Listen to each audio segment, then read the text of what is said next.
জি, আমি 2006 সালে যখন ডিএক্সএন এ জয়েন করি, তখন আমার স্বপ্ন ছিল আমি বাংলাদেশে, তখন স্বপ্ন দেখতাম যে এটা আসলে কি আদৌ ইন্টারন্যাশনাল বিজনেস কিনা, বা মক্কা থেকে শুরু করছি ঠিক আছে, বাংলাদেশে গিয়ে আমি ব্যবসা করতে পারবো কিনা, একসময় বাংলাদেশে চলে গেলে আমি ইনকাম করতে পারবো কিনা, ডিএক্সএন যে কথাগুলো বলে এগুলো কি আদৌ সত্য কিনা। 2009 সালে যখন আমি বাংলাদেশে আসি, তো ফেনীতে আমি, আমার বাড়ি ফেনী হওয়াতে আমি ফেনীতে দেখলাম ফেনীতে কোনো অফিস টফিস নাই। দেন আমি একটা ছোটখাটো স্টকিস ফেনীতে শুরু করলাম।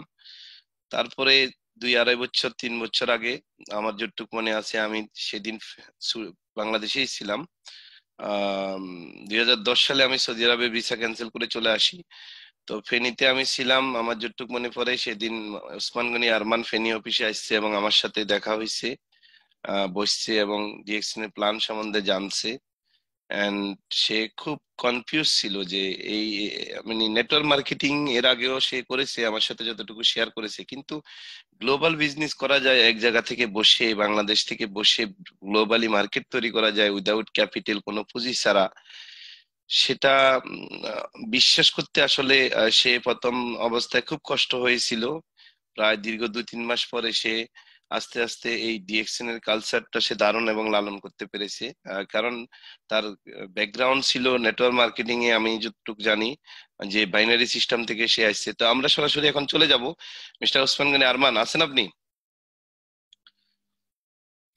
জি স্যার, আমার কথা শোনা যাচ্ছে স্যার? হ্যাঁ জি। হ্যাঁ, শোনা যাচ্ছে, মাশাল্লাহ পরিষ্কার শোনা আপনাকে। যাচ্ছে? জি। হ্যাঁ হ্যাঁ, খুবই চমৎকার শোনা যাচ্ছে। তো জি, জি, থ্যাংক ইউ। আমি আমি আপনার কাছ থেকে জানতে চাচ্ছি যে আহ, আপনি, আপনার দেশের বাড়ি, আপনার বেড়ে ওঠা এবং আপনার জীবনের পরিকল্পনা কি ছিল।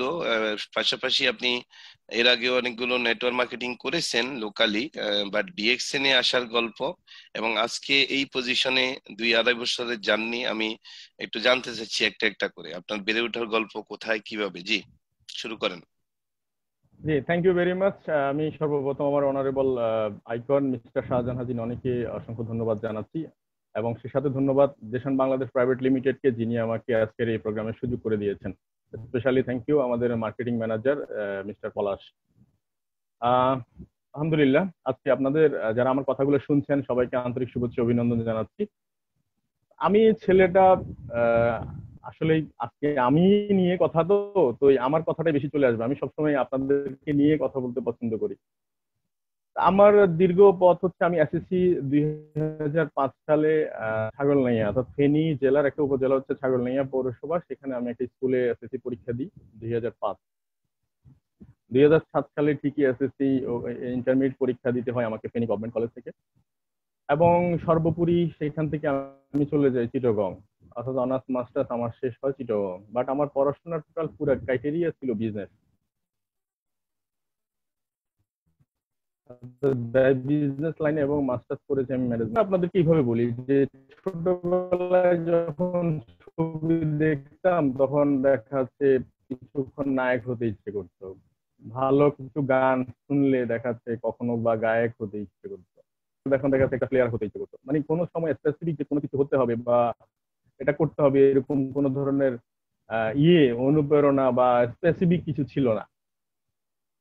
তবে ছোটবেলা থেকে বাবা আপনার যখন উনি ল প্রফেশনে আছেন দীর্ঘ প্রায় 30 বছর হবে, ফেনী জজ কোর্টে উনি আছেন।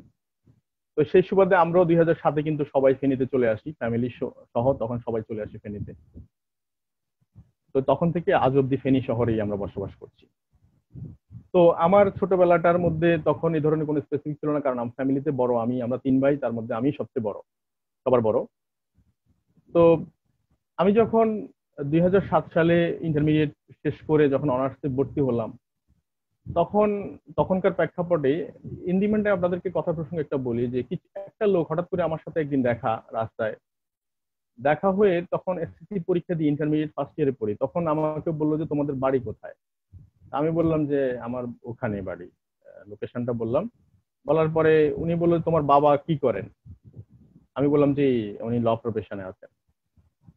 তো আমাকে বলে যে তাইলে তুমি কি করো, বলে যে আমি তো পড়াশোনা করি। তো উনি ভদ্রলোকটা আমাকে একদিন একটা কথা বললো, বললো যে এই যে তুমি এতক্ষণ পর্যন্ত তোমার দাদার পরিচয় দিলা, বাবার পরিচয় দিলা, তোমার পরিচয় কি? মানে সত্যি কথা আসলে তখন তো ছোট ছিলাম, অত কিছু বুঝতাম না। ইভেন সবচেয়ে বড় কথা কি জানেন, আমি আমার ইন্টারমিডিয়েট লাইফ পর্যন্ত আমি আমার কোনো মেয়ে ছেলের সাথে, মানে মেয়ে ফ্রেন্ড বা মেয়েদের সাথে কথা বলা, এটা আমার কাছে মানে খুব আহ, মানে খুব বেশি ইনোসেন্ট ছিলাম যে আমি আসলে মেয়েদের সাথে কথা বলতাম না, দূরে দূরে থাকতাম মেয়েদের থেকে সবসময়। ইভেন গসিপিং পছন্দ করতাম না, মানে বেশি পরিমাণে মানুষের সাথে গসিপিং গসিপিং পছন্দ করতাম না। তো এখন দেখেন তাইলে কোন মানুষটা, যে মানুষটা এত লাজুক ছিল, যেখানে বসে একসাথে কথা বলার সুযোগ ছিল না, সে কিভাবে নেটওয়ার্ক মার্কেটিং করবে? একটু প্রশ্ন করেন নিজেকে।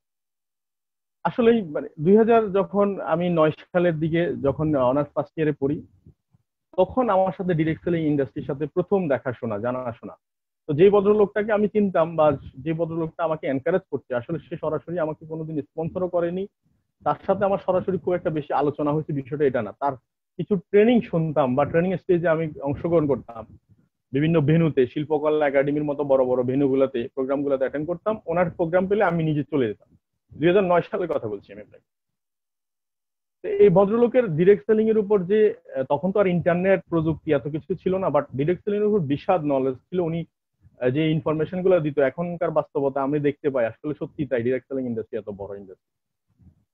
তো উনি তখন আমাকে যখন বলা জানার পরে, তখন আমার একটা ইন্টারেস্ট ফিল হলো ডিরেক্ট সেলিং ইন্ডাস্ট্রি থেকে। আচ্ছা, ওকে, ফাইন, বুঝতে পারছি। তার মানে এই ইন্ডাস্ট্রিতে আমার সময় দিলে সে সময়টা অল্প সময়, 30 বছরের কাজ 3 বছরে করা যাবে, এরকম একটা মেন্টালিটি তৈরি হলো। সেখান থেকে আমার 2009 সাল থেকে আমার কাজ শুরু হলো। আনফর্চুনেটলি 2012 সালে এসে আমাকে কাজটা স্টপ করে দিতে হচ্ছে। সহজ করছি, শিখছি। এর মধ্যে আপনাদেরকে বলি, তখন তো আমি অনার্স শেষ করে ফেললাম, মাস্টার্সে ভর্তি হয়ে গেলাম। এরপরে আমার বাবা যেহেতু ল প্রফেশনে বললো যে তুমি লতে অ্যাডমিশন নাও। লতে আমি অ্যাডমিশন নিয়ে in the mean time masters এবং ল একসাথে শেষ করে ফেললাম 2015 সাল। কিন্তু নেটওয়ার্কিং কিন্তু বীজটা ভিতরে রয়ে গেছে, কারণ 2009 থেকে নেটওয়ার্কিং এর ইন্ডাস্ট্রির যে বীজটা, সেটা কিন্তু রয়ে গেছে ভিতরে। বারবারই শুধু মানে চটপট চটপট করা হচ্ছে যে ইন্ডাস্ট্রিতে কখন যাব বা ইন্ডাস্ট্রিতে কখন মিশবো, মানে ভালো একটা ইন্ডাস্ট্রি খুঁজতেছি, চাচ্ছি বা পাচ্ছি পাচ্ছি না এরকম। তো 2015 সালের দিকে যখন বাবা অলরেডি ইয়ে করে বের হইলাম, 16 সালেতে ল শেষ হয়ে গেল আমার, তখন আমার বাবা প্র্যাকটিসের জন্য অলরেডি প্রেশার দিচ্ছে বা প্র্যাকটিসে যাব এরকম। বাট আমি একটা জিনিস বুঝতে পারছি যে বাবা আজকে 30 বছর, তখন তো অনেক আরো কম, প্রায় 27 বছর হয়ে গেল। বাবার লাইফে বাবা তো এখনো ফ্রিডম হতে পারেনি। এটা আমার ওই যে ওই স্কিলটা, ওই যে সে 2009, 10, 11-তে যে ট্রেনিং ছিল, সেই ট্রেনিং এর আলোকে আমার বারবার আমার মনের ভিতরে একজন মানুষ আমাকে বারবার নক করতেছে যে এটা তো আসলে শুরু করলাম ঠিক আছে, কিন্তু আনফর্চুনেটলি এটা তো ফ্রিডম বলতে আমি যে জিনিসটা চাচ্ছি সেটা তো হচ্ছে না বা সেটা তো পাচ্ছি না। যাক, তারপরেও আমি শুরু করে দিলাম। তখন ইন্ডিমেন্টা বাংলাদেশে কিছু কোম্পানিকে সরকার লাইসেন্স দেয়, তার মধ্যে একটা কোম্পানিতে আমি কাজ শুরু করেছিলাম। সেখানেও 3 বছরে কাজ শুরু করেছি। 3 বছর কাজ করার পরে ওখানেও একটা ভালো পজিশনে ছিলাম। 2017 কথা বলছি, 17-তে এসে একটা বড় ধাক্কা খেলাম সেখানে। চিন্তা করলাম দ্বিতীয়বার চান্স নিলাম, সেখানেও এরকম অবস্থা। আসলে সত্যি খুব কষ্টদায়ক। ফার্স্ট টাইম ঠিক আছে ভুল করলাম, সেকেন্ড টাইমে আবার সেই একই রকম ধাক্কা। বাট ইন্ডাস্ট্রিটা সম্পর্কে আমার পজিটিভ ধারণা যে ইন্ডাস্ট্রি কিন্তু গ্লোবালি আছে, বাট আমরা কেন এইভাবে ধাক্কা খাচ্ছি বারবার। তো বাবা ফ্যামিলি থেকে খুব বেশি ফেড আপ, কারণ হচ্ছে তখন তো বিয়ে করিনি, আনম্যারিড, বয়স হয়ে গেছে। এর মধ্যে দেখা যাচ্ছে আমার ল প্রফেশনেও এন্ট্রি করা দরকার বেশি করে। তখন অলরেডি কোর্টে, চেম্বারে অলরেডি যাওয়া আসা শুরু করলাম। কোর্টে আমি কিন্তু এত বছর বাবা, কিন্তু চেম্বারে খুব একটা যাই না, কোর্টেও যাওয়া হতো না আমার। তো অলরেডি প্রায় 6 মাসের মতো প্র্যাকটিস করে ফেলছি। 2017 সালের কথা বলছি। 2017 সালের জুলাইতে এসে আমার জুলাইতে এসে অর্থাৎ ঈদের সময়, অর্থাৎ এই 1 মাস আগে মনে হয় আগস্টের দিকে ঈদ হলো। আহ, রোজার ঈদ বা কোরবানি ঈদ এরকম হবে হয়তো, বা আমার ঠিক এক্স্যাক্টলি মনে নাই, রোজার ঈদই হবে। তখন আমার সাথে যিনি আমাকে স্পন্সর করেছেন, উনি আরো একজন আমার চেম্বারে গেছে। চেম্বারে আমাকে না পেয়ে সোজা তারা বাসায় আসছে।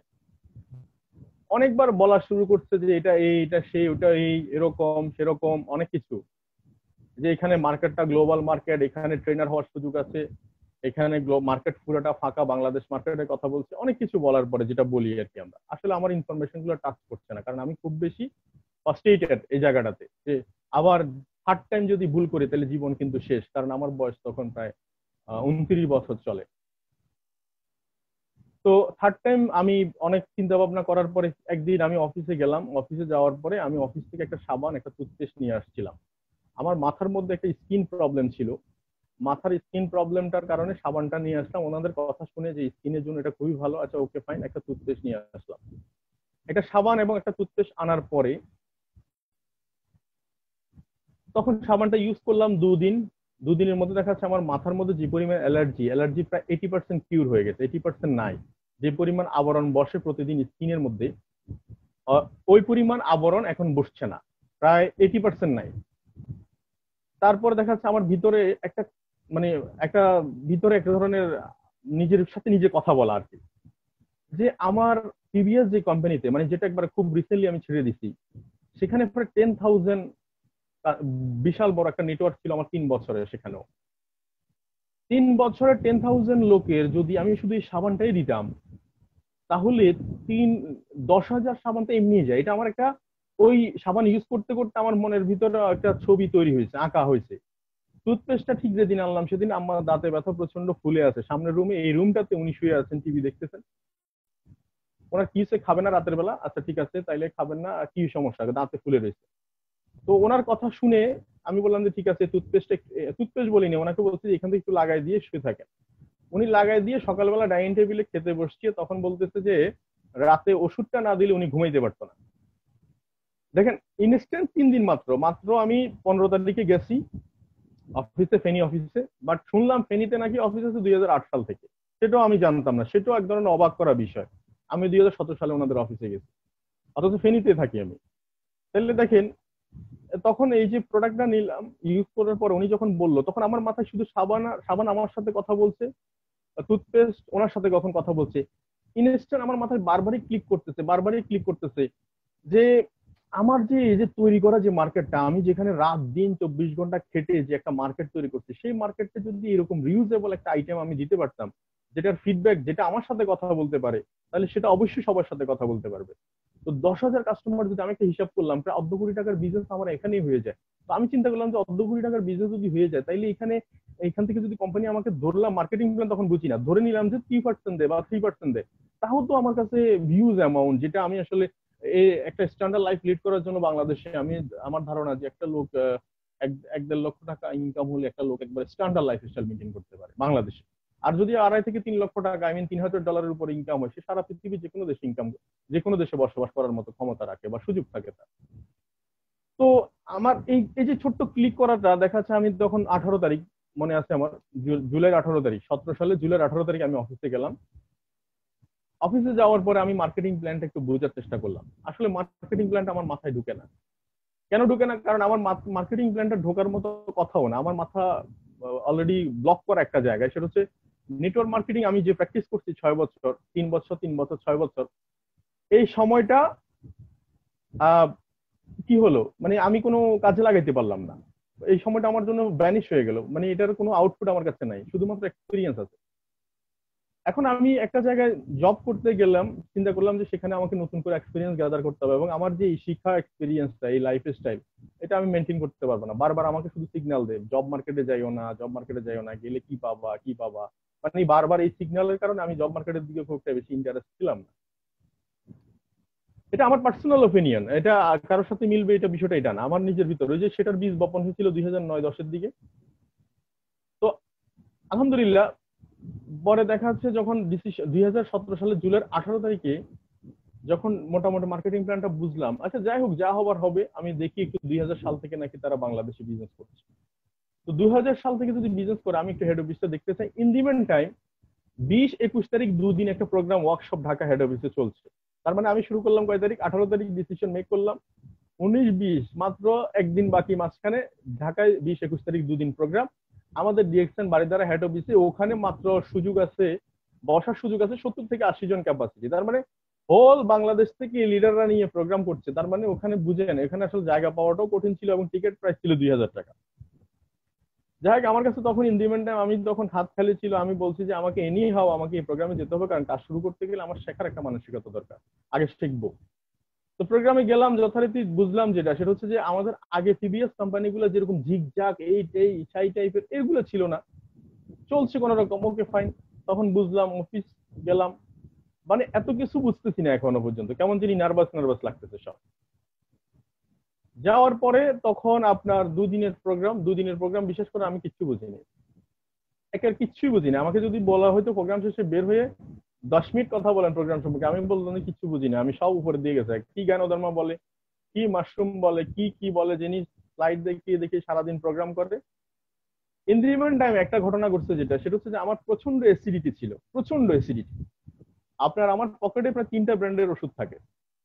এটা আমার ওই চিটগং থাকা অবস্থায়, আমি যখন মাস্টার্সে পড়াশোনা করতাম তখন বাইরে চিটগং এর খাওয়া দাওয়া অনেক বেশি অয়েলি, এটা আমাকে সমস্যা করে দিচ্ছে। তখন থেকে আমার আলসারের প্রবলেম, মানে গ্যাস্ট্রিটিকের প্রবলেম, 3টা ব্র্যান্ডের ওষুধ আমার পকেটে থাকে। তখনও ছিল, প্রোগ্রাম চলাকালীন সময় ছিল। তো প্রোগ্রাম চলাকালীন সময় ডিএক্সএন কফি সার্ভ করা হয়, কফি। কফিটা যখন দেওয়া হলো, তো আমি খাচ্ছি না, খাচ্ছি না কেন, কারণ আমার জন্য চা কফি খাওয়া নিষেধ এই কারণে, কারণ গরম জিনিস এবং এটা খেলে অ্যাসিডিটির মাত্রা আরো বেড়ে যায় এবং আমার কাছে খারাপ লাগে।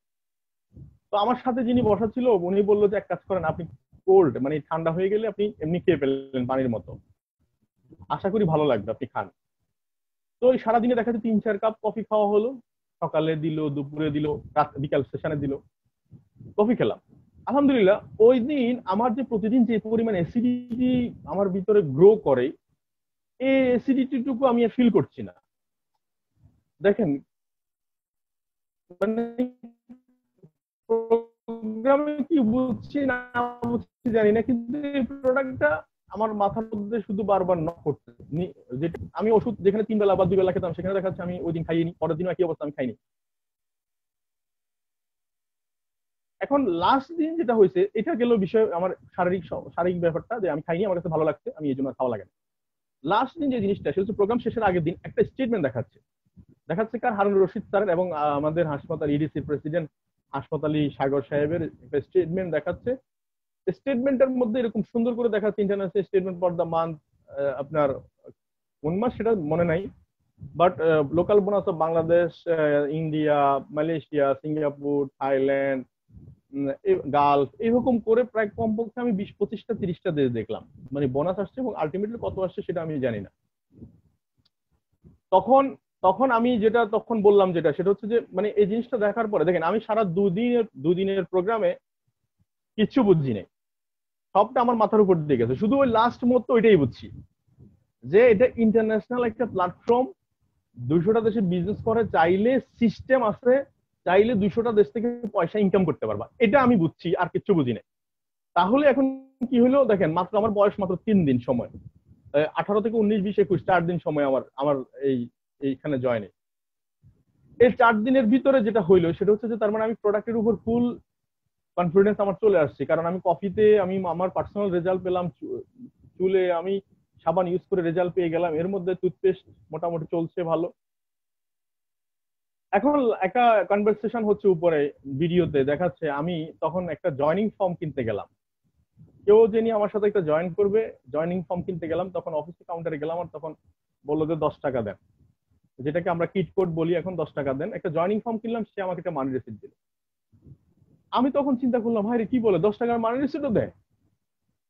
তখন মানে আমার ট্রান্সপারেন্ট কোম্পানি সম্পর্কে এক ধরনের বিশ্বাস লেভেল আরো বেশি বাড়তে লাগলো, ছোট ছোট জিনিসগুলো, কিন্তু দেখেন ছোট ছোট জিনিসগুলো ফলো করে লাগলাম। তার মানে প্রোডাক্ট, আমার এই জয়নিং ফর্ম কেনা, আপনার স্টেটমেন্ট দেখা, সবকিছু মিলিয়ে একটা ধরনের মানসিকভাবে আমি রেডি হয়ে গেলাম যে আমি বিজনেসটা করবো, সিরিয়াসলি করবো। এখন চ্যালেঞ্জটা কোন জায়গায়? চ্যালেঞ্জটা হচ্ছে এই মুহূর্তে আমার বয়স 29, কথাটা খেয়াল করেন, আমি ফ্যামিলির বড় ছেলে, আমার বাবা ল প্রফেশনে আছে। চ্যালেঞ্জ হচ্ছে আমি কিন্তু আগের যেভাবে করেছি, ইচ্ছা মতো সময় দিছি, ইচ্ছা মতো ঘুরে বেড়াইছি, এখন কিন্তু কিছুটা হলেও রেস্ট্রিক্টেড আছে, কারণ এখন সময় হয়ে গেছে অলরেডি। এখন বিজনেস করব কিভাবে? তখন আমি চিন্তা করলাম, আমার ফেনী শহরে থাকলে আমার বিজনেস করা হবে না, তাহলে কি করব? তাহলে কি করব কি করব ভাবতে ভাবতে তখন ডিসিশন মেক করলাম, আমি ফেনীতে থাকবো না, আমি ঢাকায় চলে যাব। এখন চ্যালেঞ্জের ব্যাপার যেটা আসছে, চ্যালেঞ্জের ব্যাপারটা হচ্ছে আমার বাবা যে উনি তো আমাকে অলরেডি এঙ্গেজ করে ফেলছে ল প্রফেশনে, আমি অলরেডি 6 মান্থ প্র্যাকটিস করি, অলরেডি এই ঝামেলাগুলোর কারণে এই ট্রেনিং ট্রেনিং করে অলরেডি আমি ফ্যামিলি থেকে খুব বেশি ফেড আপের মধ্যে আছি। ফেড আপ মানে কি, তুমি কি আবার শুরু করছো নাকি উল্টাপাল্টা কিছু? তার মানে খুব ফেড আপ। এবং যেটা হচ্ছে যে আমি গত দিনগুলোতে প্রায় লাক্সারিয়াস লাইফ লিড করেছি, মাঝখানের সিচুয়েশনটা খুবই খারাপ ছিল 1 বছরের মতো। তাহলে আমি সেইটা ফাইন্যান্সিয়ালি খুব বেশি ক্রাইসিস, কারণ যেখানে আমি হাতে টাকা আসছে প্রচুর, টাকা খরচও করে ফেলছি প্রচুর, 32 লাখ টাকা ইনকাম করেছিলাম 3 বছরে, আনফর্চুনেটলি কিছুই করতে পারিনি, 1 টাকাও আমার পকেটে ছিল না, সবই খরচ করে ফেলছি যেদিকে মন চাইছে সেদিকে, কারণ তখন এত দায়বদ্ধতা ছিল না, ভার ছিল না, যখন মন চাইছে তখন ফ্যামিলিতে কিছু খরচ করেছি, নাইলে নাই। তারপরে আমি বলতে চাচ্ছি আমি খুব ক্রাইসিস মুহূর্তে কিন্তু ডিএক্সএনে দাওয়াত পাইছি। এখন ফ্যামিলি থেকেও তাইলে বাধা, এখন ক্রাইসিস মুহূর্ত চলছে, ফ্যামিলি থেকেও বাধা চলছে, তাহলে কি করবো? তখন বাধ্য হয়ে আমি এখান থেকে চলে গেছি ঢাকায়। ঢাকায় গিয়ে উঠবো কোথায়? ঢাকা শহরটা আমার সবচেয়ে অপছন্দের শহর। আমি ঢাকায় আগেও যেতাম, দিনে দিনে যেতাম, দিনে দিনে ব্যাক করতাম, অথবা একটা দিন আমি স্টে করতাম, স্টে করলেও আমার খুব বাজে লাগতো আমার কাছে। দেখেন সে শহরে আমি পাড়ি দিচ্ছি শুধুমাত্র রিয়েকশন বিজনেস করে ছাড়বো, বিকজ এটার পিছনে সবচেয়ে বড় রসাদ ছিল কি জানেন? কিছু মানুষের কথা, অতীতের কথা, যে এই ইন্ডাস্ট্রিতে কি করবো আমরা দেখবো, এই কথাগুলো আমাকে বারবার মনে করিয়ে দেয় যে আবার ইন্ডাস্ট্রি স্টার্ট করতে হবে। তো সেখান থেকে ঢাকায় চলে গেলাম। আমার ছোট ভাই পড়াশোনা করতো আমার ইমিডিয়েটলি ছোটটা, তখন ঢাকায় সে একটা ব্যাচেলর ফ্ল্যাটে একটা রুমের মধ্যে সে বসবাস করতো। তো আমি গিয়ে উঠলাম, তারা 2 জন, তো আমি এক রুমের মধ্যে এখন 3 জন হয়ে গেছি। আমার ছোট ভাই তখন জব তো কিছু করে না, আমার পকেটে ওইরকম পয়সা নাই, আমিও বাবার কাছ থেকে চাইতে পারবো এরকম অবস্থা আমার নাই। এদিকে তো বাবা খুবই ফেড আপ। এই দিনগুলোর কথা কেউ জানে না, আজকে হয়তো লাইভ ইন্টারভিউতে আপনাদেরকে বলছি। সত্যি খুবই চ্যালেঞ্জ, মানে এত চ্যালেঞ্জ আমি কল্পনা করি না, আমার জীবনে কোনোদিন আসেনি। আর তখন আমি এই কি করলাম, ছোট ভাইয়ের সাথে রুম শেয়ার করতে থাকলাম, কষ্টের মধ্যে, পকেটে নেয় পয়সা, ছোট ভাইকে বাবা চালায়, আমার পকেটে তো পয়সাই নেই, কি করবো তাইলে? দেখা যাচ্ছে ছোট ভাই থেকে মাঝে মাঝে 50 টাকা 100 টাকা নিয়ে আমি ডিরেকশন হেড অফিসে যেতাম। আহ এইভাবে করে আমার জীবন চলতে লাগলো। কখনো কখনো দেখাচ্ছি প্রায় 6 মান্থের মতো আমি ডিরেকশন হেড অফিসে যাওয়া আসা করতাম, সকাল 10টায় শুরু করেছি কাজ, রাতের 8টা পর্যন্ত অফিস করতাম কন্টিনিউ, একটা দিন গ্যাপ থাকতো না। দুপুরবেলা কি সকালে দেখাচ্ছে হয়তো বাসা থেকে কিছু খেয়ে বেরোলাম, দুপুরে কিছু খাওয়া হয়নি, রাতের বেলা এসে বাসায় কিছু খেলাম, বিকজ আমি খালি। এবং আমি কারোর উপর ডিপেন্ড করে ডিসিশন মেক করিনি, আমি জিনিসগুলো দেখে ডিসিশন মেক করছি। এই যে ছোট ছোট জিনিসগুলো, আমি প্রোডাক্ট, কোম্পানি এবং কোম্পানির যে স্টেটমেন্ট, এগুলো দেখে প্রথমে ডিসিশন মেক করছি। এর মধ্যে সাজান ভাইয়ের সাথে আমার বেশ কয়েকবার আলোচনা হয়েছে, অনেকবার উনি সময় দিচ্ছে, উনি অনেক সময় দিচ্ছে আমাকে। এবং specially thank you very much হচ্ছে বাংলাদেশের কান্ট্রি ম্যানেজার ছিলেন মিস্টার প্রমোদ। ওই লোকটার তৎকালীন সময় সাজান ভাই ছিল দেশের বাইরে, আরন ভাই দেশের বাইরে, আলাউদ্দিন সুমন ভাই দেশের বাইরে। ওই ভদ্রলোকটা তখন আমাকে অনেক বেশি অভিভাবকের মতো দায়িত্ব পালন করছে, আগলিয়ে ধরছে, উনি অনেক বেশি সহযোগিতা করছে, চেষ্টা করছে অনেক বেশি, কারণ ওনার জায়গা থেকে। ইভেন উনি ডায়মন্ড, আমি ডায়মন্ড হওয়ার পর উনি ইন্ডিয়া থেকে উনি আমাকে মেসেজ পাঠিয়েছে, তখন কিন্তু বাংলাদেশে ছিল না, উনি চলে গেছে বাংলাদেশ থেকে। তো এইভাবে করে আমার 6টা জার্নি। আমার তখন মাথায় ছিল এইটুকু, যে আমাকে অনেকে বললো যে তুমি অন্য কিছু করো, তোমার তো সার্টিফিকেট আছে। আমি বললাম যে দেখেন আমি এখানে শুরু করছি, আজকে দিনটা কিন্তু লাস্ট দিন না, আমি এখান থেকে যদি চলে যাই তাহলে আমি আমার এই জায়গাটা থেকে সরে যাব, এবং এটা আস্তে আস্তে ধীরে ধীরে আমি যেরকম চাচ্ছি এরকম হবে না। এটা আমার নিজের সাথে নিজের বুঝ। তো 6 মান্থ পর্যন্ত কেটে গেল এভাবে করে আমি তখন আমরা মার্কেটিং প্ল্যান খুব বেশি বুঝতাম না, প্রোডাক্ট সম্পর্কে বেশি বুঝতাম না, কারণ অতীতের যে মার্কেটিং কনসেপ্ট আর এখানকার মার্কেটিং কনসেপ্টের মধ্যে টোটাল ডিফারেন্ট। কারণ ওখানে আমরা কাগজ সেল করতাম, মোটিভেশন হাওয়া সেল করতাম, ওখানে কোনো সার্ভিস ছিল না। মানে আপনি আমার কাছ থেকে পয়সা দিলেন, আমি পয়সা নিলাম, তারপর কোনো সার্ভিস তো নাই, তাহলে আমার সাথে আপনার সাথে পরবর্তীতে কোনো লেনদেন নাই, সার্ভিস নাই। কিন্তু এখানে সার্ভিসও দিতে হচ্ছে, কথাও বলতে হচ্ছে। তো এবং একই কথা বারবার বলতে হচ্ছে, দেখা যাচ্ছে বুঝি না, এই জন্য আমাকে বেশি কথা বলতে হচ্ছে। এইভাবে করে টোটালি মোটামুটি 6 মাস কেটে গেল। আস্তে আস্তে করে আমাদের টিম গুছাইতে লাগলাম, কিছু মানুষ ছিল প্রথমে, কিছু মানুষ নাই। এর মধ্যে টোটালি যেহেতু দুইটা কোম্পানিতে যেহেতু ছিলাম, দুইটা কোম্পানিতে অনেক বন্ধু ছিল, কেউ এখনো পর্যন্ত সবাই রেসপেক্ট করে, দেখা হলে ভাই কেমন আছেন, ভালো আছেন কিনা এখনো জিজ্ঞেস করে। বাট নিজের কাছে নিজে একটা অপরাধী, যে এই লোকগুলাকে তো ওরা তো আমাকে দেখে আসছে, স্বপ্ন দেখে আসছে, কিন্তু আমি তো সিস্টেমের কারণে আমি কিন্তু পারিনি তাদের সাথে থাকতে। তো নেক্সট টাইম দেখা যাচ্ছে অনেকের সাথে আমি কথাও বলতে পারিনি, সামনাসামনি গিয়ে আবার অফার দিব, সত্যি লজ্জা করছে। তো সেই জায়গা থেকে দেখেন একবারে জিরো জিরো জিরো জায়গা থেকে, যেখানে আগে নেটওয়ার্কটাকেও ব্যবহার করতে পারছি না, তারপরে কোথাও কথাও বলতে পারছি না, ফাইন্যান্সিয়ালি আমি খুব বেশি উইকনেসের মধ্যে, আমি বাবার কাছে টাকা চাইবো সেটাও হচ্ছে না, আমার ছোট ভাই জব করে না, তাহলে কি সিচুয়েশনের মধ্যে পড়ছি আপনি একমাত্র আল্লাহ ছাড়া আমার মনে হয় যিনি, কাউকে আমি বুঝাইতে পারবো না যে ওই সময়টা কেমন ছিল। আমি সবচেয়ে বেশি ধন্যবাদ জানাই আমার সাথে যে একবার ছোট ভাই, আমার আমার সবচেয়ে স্নেহর ছোট ভাইয়ের মতো করে আমি দেখি, যাকে মিস্টার আহসান হায়দার, ওরা চিনেন সবাইকে। ও আর আমি প্রথমে ডিসিশন মেক করি, একই দিনই আমরা কাজ শুরু করি। আমি প্রথম যাকে স্পন্সর করি সে ছিল সে। তার সাথে আমার ফেনি দেখা, তাকে আমি ঢাকায় নিয়ে গেছি, আমরা একসাথে বসছি। সে সে তখন একটা বিজনেস করতো ছোট, সে দুপুর 1-1.5 ঘন্টা বিজনেসটা করতো, সে এখানে চলে আসতো, অফিসে আসলে দেখাতে তার পকেটে হয়তো 50 টাকা 60 টাকা থাকলে সেখান থেকে আমরা কলা পাউরুটি খেয়েছি, বা কাউকে আমাদের সাথে থাকলে বিস্কিট খাওয়াইছি, এভাবে কেটে গেল। সেও তখন আমাকে অনেক বেশি সাপোর্ট দিত। মানে আমরা আছে না এরকম অনেক সময় যে আপলাইন উনি সবকিছু করবে, মোটেও না, সে কিন্তু তার জায়গা থেকে অনেক বেশি কিছু করেছে তখন আমার জন্য, যেটা হয়তো বা এখন টাকা দিয়ে কখনো মূল্যায়ন করার সুযোগ হবে না বা থাকা হবে না। তো এইভাবেই আসলে রিয়েকশনটা শুরু করা। জি শাহজাহান ভাই। হ্যাঁ, ধন্যবাদ। জি, ধন্যবাদ আপনাকে। তো আমি বুঝতে পেরেছি। তো এখন যে এই যে জার্নিটা আপনার আপনার ডিএকশনে খুব কষ্টের ছিল, সেই ফেনী থেকে তারপরে ঢাকা আসা, এবং মাঝে মধ্যে আমি তখন দুবাই বা বিভিন্ন দেশ থেকে আসলে দেখা হইতো আপনাদের সাথে ঢাকা অফিসে। দেখতাম আপনারা খুব হার্ড ওয়ার্ক করতেছেন, পকেটে টাকা নাই, এগুলো আমরা দেখেছি।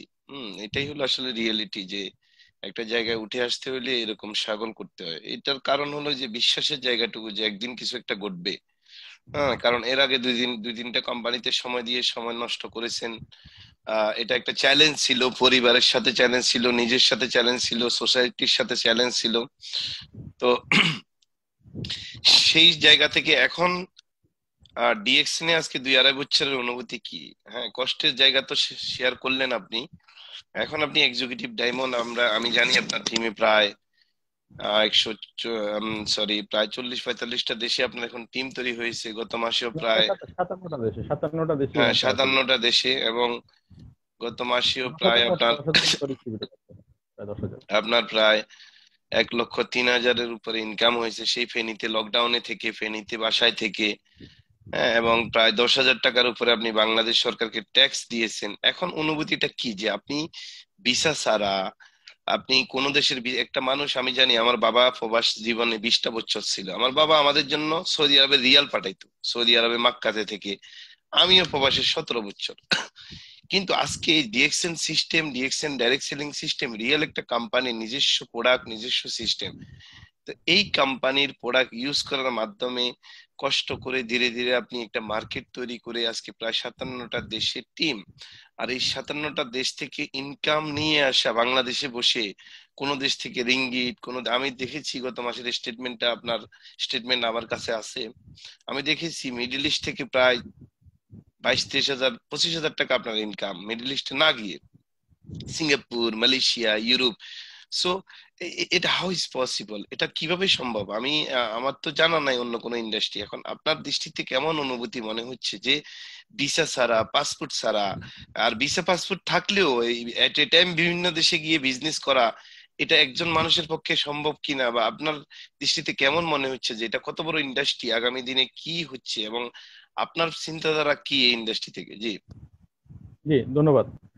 আপনার মনে আছে কিনা সাজান ভাই, আপনি যখন প্রোগ্রাম শেষ হলো, বা 21 তারিখ, 21শে জুলাই 2017, আপনি আমাকে যখন হেড অফিসে ক্যামেরা ক্যামেরা নিয়ে জিজ্ঞেস করছিলেন যে আসলে আপনার প্ল্যান কি, আমি বলছি যে দেখেন, যেহেতু ডিএকশন সিস্টেমে 200 কান্ট্রিতে বিজনেস করার সুযোগ আছে, আমি অবশ্যই একদিন 200 কান্ট্রিতে বিজনেস করতে পারবো, যেহেতু সিস্টেম আছে, আমাকে সিস্টেমেই নিয়ে যাবে, এটা আমার বিশ্বাস ছিল। কারণ এই ইন্ডাস্ট্রি এটা একক ইন্ডাস্ট্রি না, এটা যৌথ ইন্ডাস্ট্রি বা টিম ওয়ার্ক ইন্ডাস্ট্রি। তো এখানে একদিন না একদিন আমি পৌঁছাবোই। একটা কথা আছে যে পাত্রে থাকলেই আপনি চামচ দিলেই তো উঠবে। যেহেতু ডিএকশনের পাত্রে এটা আছেই, তাহলে অবশ্যই সেটা টুডে অর টুমোর উঠবে। আপনাদের সাথে একটু কথা বলতে চাই এখানে একটা কথা, সেটা হচ্ছে যে যখন 6 মান্থের মতো পার হয়ে গেল, তখন আমরা স্টার এজেন্ট, স্টার রুবি হইলাম। তো স্টার রুবি হওয়ার পরে দেখাচ্ছে যে পরিমাণ বোনাস আসছে, সেই পরিমাণ বোনাস দিয়ে দেখাচ্ছে আমরা আস্তে আস্তে করে হামাগুড়ি দিয়ে হাঁটা শুরু করলাম। এর প্রথম প্রথম দিনগুলোর মধ্যে যখন কাজটা শুরু করি, তখনকার চিত্রটা আপনাদেরকে বলি, যে অনেকে প্রশ্ন করতেছে যে আবার আপনি, আবার আর কতবার। ইভেন আমাকে আমার কিছু, যেহেতু আমাদের এই অঞ্চলের মানুষগুলা বেশিরভাগ কিছু প্রবাসী, আপনারা জানেন বেশিরভাগ মানুষ মধ্যপ্রাচ্যে। আমার ইভেন আমার আঙ্কেল, আমার বাড়ির যদি প্রায় যদি হিসাব করে দেখেন, এট নট এ সিঙ্গেল, আমার ফ্যামিলি ছাড়া, মানে আমার বলতে গেলে আমার বাবার ফ্যামিলি, আমার 3 ভাই ছাড়া, আমার চাচাদের টোটালি চাচা এবং বাড়ির সমস্ত 14 গোষ্ঠী যা ছেলে আছে, সবার সোর্স অফ ইনকাম হচ্ছে প্রবাস। হয় কেউ সৌদি আরব, কেউ কুয়েত, কেউ বাহারাইন, কেউ ইয়েমেন, কেউ এইভাবেই আছে। ইভেন আমার আত্মীয় স্বজনগুলোর মধ্যে বেশিরভাগ লোক হচ্ছে মধ্যপ্রাচ্যে। আমি যখন কাজটা শুরু করি তখন আমাকে অনেকেই ফোন করতেছে, তুমি নাকি সাবান পেস্ট নিয়ে শুরু করছো, কি ব্যবসা, কি দরকার তোমার এই সাবান পেস্ট বিক্রি করার, তুমি এতটুকু পড়াশোনা করে কি ব্যবসা শুরু করলা। মানে তখন আমি আসলে হাসি পাচ্ছিল না, তখন আমি তাদের কথাগুলো খুব মনোযোগ দিয়ে শুনলাম। আর আমি চিন্তা করলাম, আপনি মনে মনে চিন্তা করছি, ওনাকে কোনো প্রশ্নের উত্তর দিইনি যে আপনি হয়তো বিদেশ গেছেন, দুবাই গেছেন, অথবা দুবাই থেকে পয়সা আয় করার জন্য, বাট আমি একটা সিস্টেম নিয়ে কাজ করতেছি। এটা মনে মনে ছিল যে আমি দুবাই থেকে পয়সা বাংলাদেশে বসে ইনকাম করতে পারবো এই সাবান টুথপেস্ট দিয়ে। তো এই যে এই যে চিন্তাটা আসছে কোন দিন, ওই যে ওই দিন আজ হারুন ভাই যেদিন স্টেটমেন্টটা দেখালো, স্টেটমেন্টে দেখার পরে আমার যে ভিতরে বিশ্বাস লেভেল অটোমেটিকলি আমি ক্রিয়েট করতে পারলাম, একটা স্টেটমেন্ট যদি এরকম সুন্দর করে দেখাইতে পারে, তাহলে অবশ্যই আমার পক্ষে সম্ভব টুডে অর টুমরো আমার ওই জায়গায় যাওয়া। তো আলহামদুলিল্লাহ, আপনাদের সাথে একটা বিষয় শেয়ার করছি শাহজাহান ভাইয়ের কথা ধরে, যে আজকে অনুভূতিটা কি, অনুভূতি বিষয়টা আপনাদেরকে কি বলবো। যখন আমি স্টার রুবি হই, তখন স্টার রুবির একটা অনুভূতি ছিল, স্টার ডায়মন্ড হওয়ার পরে অনুভূতিটা আরেক রকম ছিল, এক্সিকিউটিভ স্টার ডায়মন্ড হওয়ার পরে অনুভূতি একরকম ছিল, এখন স্টিল না অনুভূতি। দিন দিন অনুভূতির পালা এত ভারী হচ্ছে, এত ভারী হচ্ছে। আমি যদি আপনাদেরকে বলতাম যে আমার মনে যে জিনিসগুলো চিন্তা হচ্ছে, সেই জিনিসগুলো যদি এরকম ফটোকপি হয়ে যেত বা এরকম রেকর্ড হয়ে যেত, রেকর্ডটা আপনাদেরকে দিয়ে দিতাম, তাহলে মনে হয় যে আমি বুঝাইতে পারতাম আমার ভিতরে ফিলিংসটা কেমন। আজকের ফিলিংসটা হচ্ছে এরকম যে যে লোকগুলা এই ধরনের কথা বলছিল তারা আমাকে সহযোগিতা করছে, তাদের সহযোগিতার কারণে কিন্তু আমি হয়তো নন স্টপ ছিলাম, আমার ডিসিশনের জায়গায় আমি অটল ছিলাম, অটল ছিলাম। সে অটল থাকাটাই কিন্তু আজকে আমাকে ফিরিয়ে দিচ্ছে আজকের স্বাধীনতা, যেটা আমি এতদিন এই ইন্ডাস্ট্রিতে আশা করছিলাম, সেটা হচ্ছে আমার ফ্রিডম, ফ্রিডম, ফ্রিডম। আজকে শুধু ফিলিংসটা এটুকু বলি আপনাকে, মার্চের 22 তারিখে আমি বাবা হলাম, অর্থাৎ এই বাবা হলাম মার্চের 22 তারিখে। আমার প্রথম ছেলে জন্মের পর থেকে আজ অব্দি আমি আমার ছেলের সাথে আছি। এই লকডাউনের মধ্যে পুরা বাসায় বসে টোটাল যেটাকে বলছি টাইম ফ্রিডম, যেটার জন্য ডিএকশন করা, যেটার জন্য এই ইন্ডাস্ট্রিতে আসা, এইটার জন্য আমি কিন্তু টোটালি আজকে সেই জিনিসটা পাচ্ছি মাত্র 3 বছরে। এবং আমি যেখানে টার্গেট করছি 10,000 কাস্টমার, আমার হাতে এই ইন্ডাস্ট্রিতে যেহেতু একটা লোক একাধিক আইডি নিয়ে স্পন্সর হয় না বা জয়েন করে না, তাহলে এখানে 10,000 আইডি স্পন্সর হইতে আমার একটা ধারণা ছিল যে মিনিমাম 5 বছর। কিন্তু আলহামদুলিল্লাহ আমি দেখতে পাচ্ছি মাত্র 3 বছর 3 মাসে 10,000 কাস্টমার হয়ে গেল। তার মানে যেটুকু চিন্তা করছি তারও অনেক বেশি অ্যাডভান্সে আমি কিন্তু আগাচ্ছি। এবং আমার ফিলিংসটা এতটুকু এখন এখন এতটুকু ভাসছে যে আমি অনেক কিছুই করতে পারবো মনে হয়, অনেক কিছু করা সম্ভব। আমার যে দায়বদ্ধতা গুলা ছিল, সোসাইটির প্রতি দায়বদ্ধতা গুলা, যেগুলো আমি ছোটবেলায় যখন ওই যে 2009-10-এর দিকে যে ইন্ডাস্ট্রিটা দেখে যে স্বপ্নগুলো দেখতাম, সেই স্বপ্নগুলো মনে হয় যিনি ফুলফিল করার জন্য রাইট একটা জায়গা কিন্তু চলে আসছে। আরেকটা কথা আপনাদেরকে বলি, যখন আমি শুরু করি 2017 সালের জুলাইয়ের দিকে ঢাকায় পৌঁছাইলাম, আপনারা জানেন বহু জায়গা থেকে আমাকে নক করা হচ্ছে। তখন আমি ডিরেকশন থেকে কত 4-5 হাজার টাকা ইনকাম করছি, বা 10,000 টাকা আপনার 5-6 মাসের দিকে কথা বলছি। অনেক জায়গা থেকে অফার করতেছে, অনেক জায়গা থেকে, যে আপনি চলে আসেন, আপনাকে তো আমরা এটা দিচ্ছি, ওটা দিচ্ছি, এটা করব, ওইটা করব। আমি তখন চিন্তা করলাম নো, আমার বয়স 29 এখন, আমি এখানে যদি 3 বছর সময় দিই আমার বয়স হবে, আমি নিজে নিজে নিজের সাথে বুঝে নিলাম আমার বয়স হচ্ছে 32 বছর। একটা ছেলে 30 বছর পরে তার এক্সপায়ারিটি শুরু হয়। 30 থেকে 40-এর মতো আপনি যদি কোনো কিছু করতে না পারেন, মনে করলেন যে আপনি আপনার জীবন দশার কোথাও দাঁড়াইতে পারবেন বলে মনে হয় না। এটা আমার একটা ভিজুয়ালাইজেশন ছিল, আমার একটা এক্সপিরিয়েন্স ছিল। যার কারণে আগে থেকে আসলে কোনো কিছু শুরু করা, কিন্তু বাট ওখানে ধরে রাখতে পারিনি। তো আমি আমার বয়সটাকে চিন্তা করলাম 29, 30, 31, 32, 3টা বছর হলে 32 বছর সময় হবে। এই 32 বছর সময় এমন জায়গায় দিতে হবে যেখানে কোনো অবস্থায় না আমি কোনো কারো কাছে দায়বদ্ধ থাকবো, সে আমার সামনে দাঁড়িয়ে কথা বলবে, মোবাইল ফোন বন্ধ রাখতে হবে, কিংবা তাকে কষ্ট দিব পয়সার জন্য, অথবা আমি অন্যায় কোনো কাজ করব। এটা আমি আগেও করিনি, যেখানে ছিলাম সেখানেও করিনি, এখনো আমার দ্বারা সম্ভব হবে না, আমি করবো না।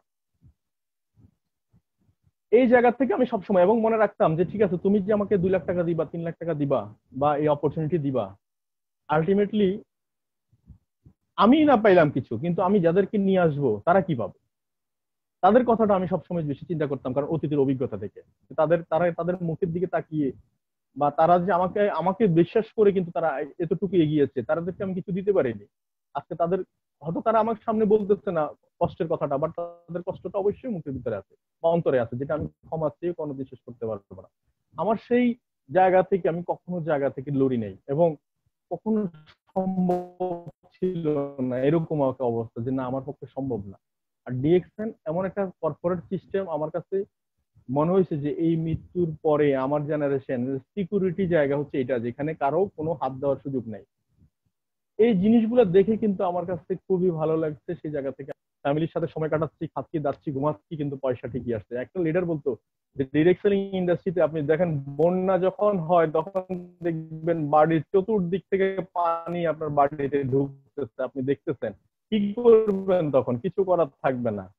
আপনি চান অথবা না চান, পানি আপনার ভিতরে বাসায় বা আপনার বাড়িতে ঢুকবে, এটা হচ্ছে শিওর। এটা রিদম উঠান, আপনি চান অথবা না চান, এটার পয়সা আপনাকে নিতেই হবে। এটা প্যারা, মনে করলেন যে এটা একটা প্যারা, নিতে হবে। আপনি চাইলেও নিতে হবে, না চাইলেও নিতে হবে, এবং ঘুমাইলেও নিতে হবে। এটা কখনো বন্ধ নাই। আজকে এই যে সাজান ভাই বলছে সিঙ্গাপুর থেকে, মালয়েশিয়া থেকে, গালফ থেকে, ইন্ডিয়া থেকে, বিভিন্ন দেশ থেকে এখন পয়সা পাচ্ছি, আলহামদুলিল্লাহ। এখন আমি যদি বলি যে ভাই আমার গালফ থেকে পয়সা দরকার নাই, কিন্তু গালফে যারা আছেন এরা কি কেনাকাটা বন্ধ করবে? আর কেনাকাটা না বন্ধ করলে পয়সা কি আমার আসা বন্ধ হবে? That is my point. তো সো ওয়ান্ডারফুল সিস্টেম, আসলে খুব হ্যাপি লাগছে যে দারুণ একটা কোম্পানিতে আছি, এবং সবচেয়ে বড় কথা স্বস্তি আছে। ইনকাম কত করছি আমি নিজেকে এইভাবে কন্ট্রোল করছি, যেখানে আগে 2-3 লাখ টাকা ইনকাম করতাম মাসে।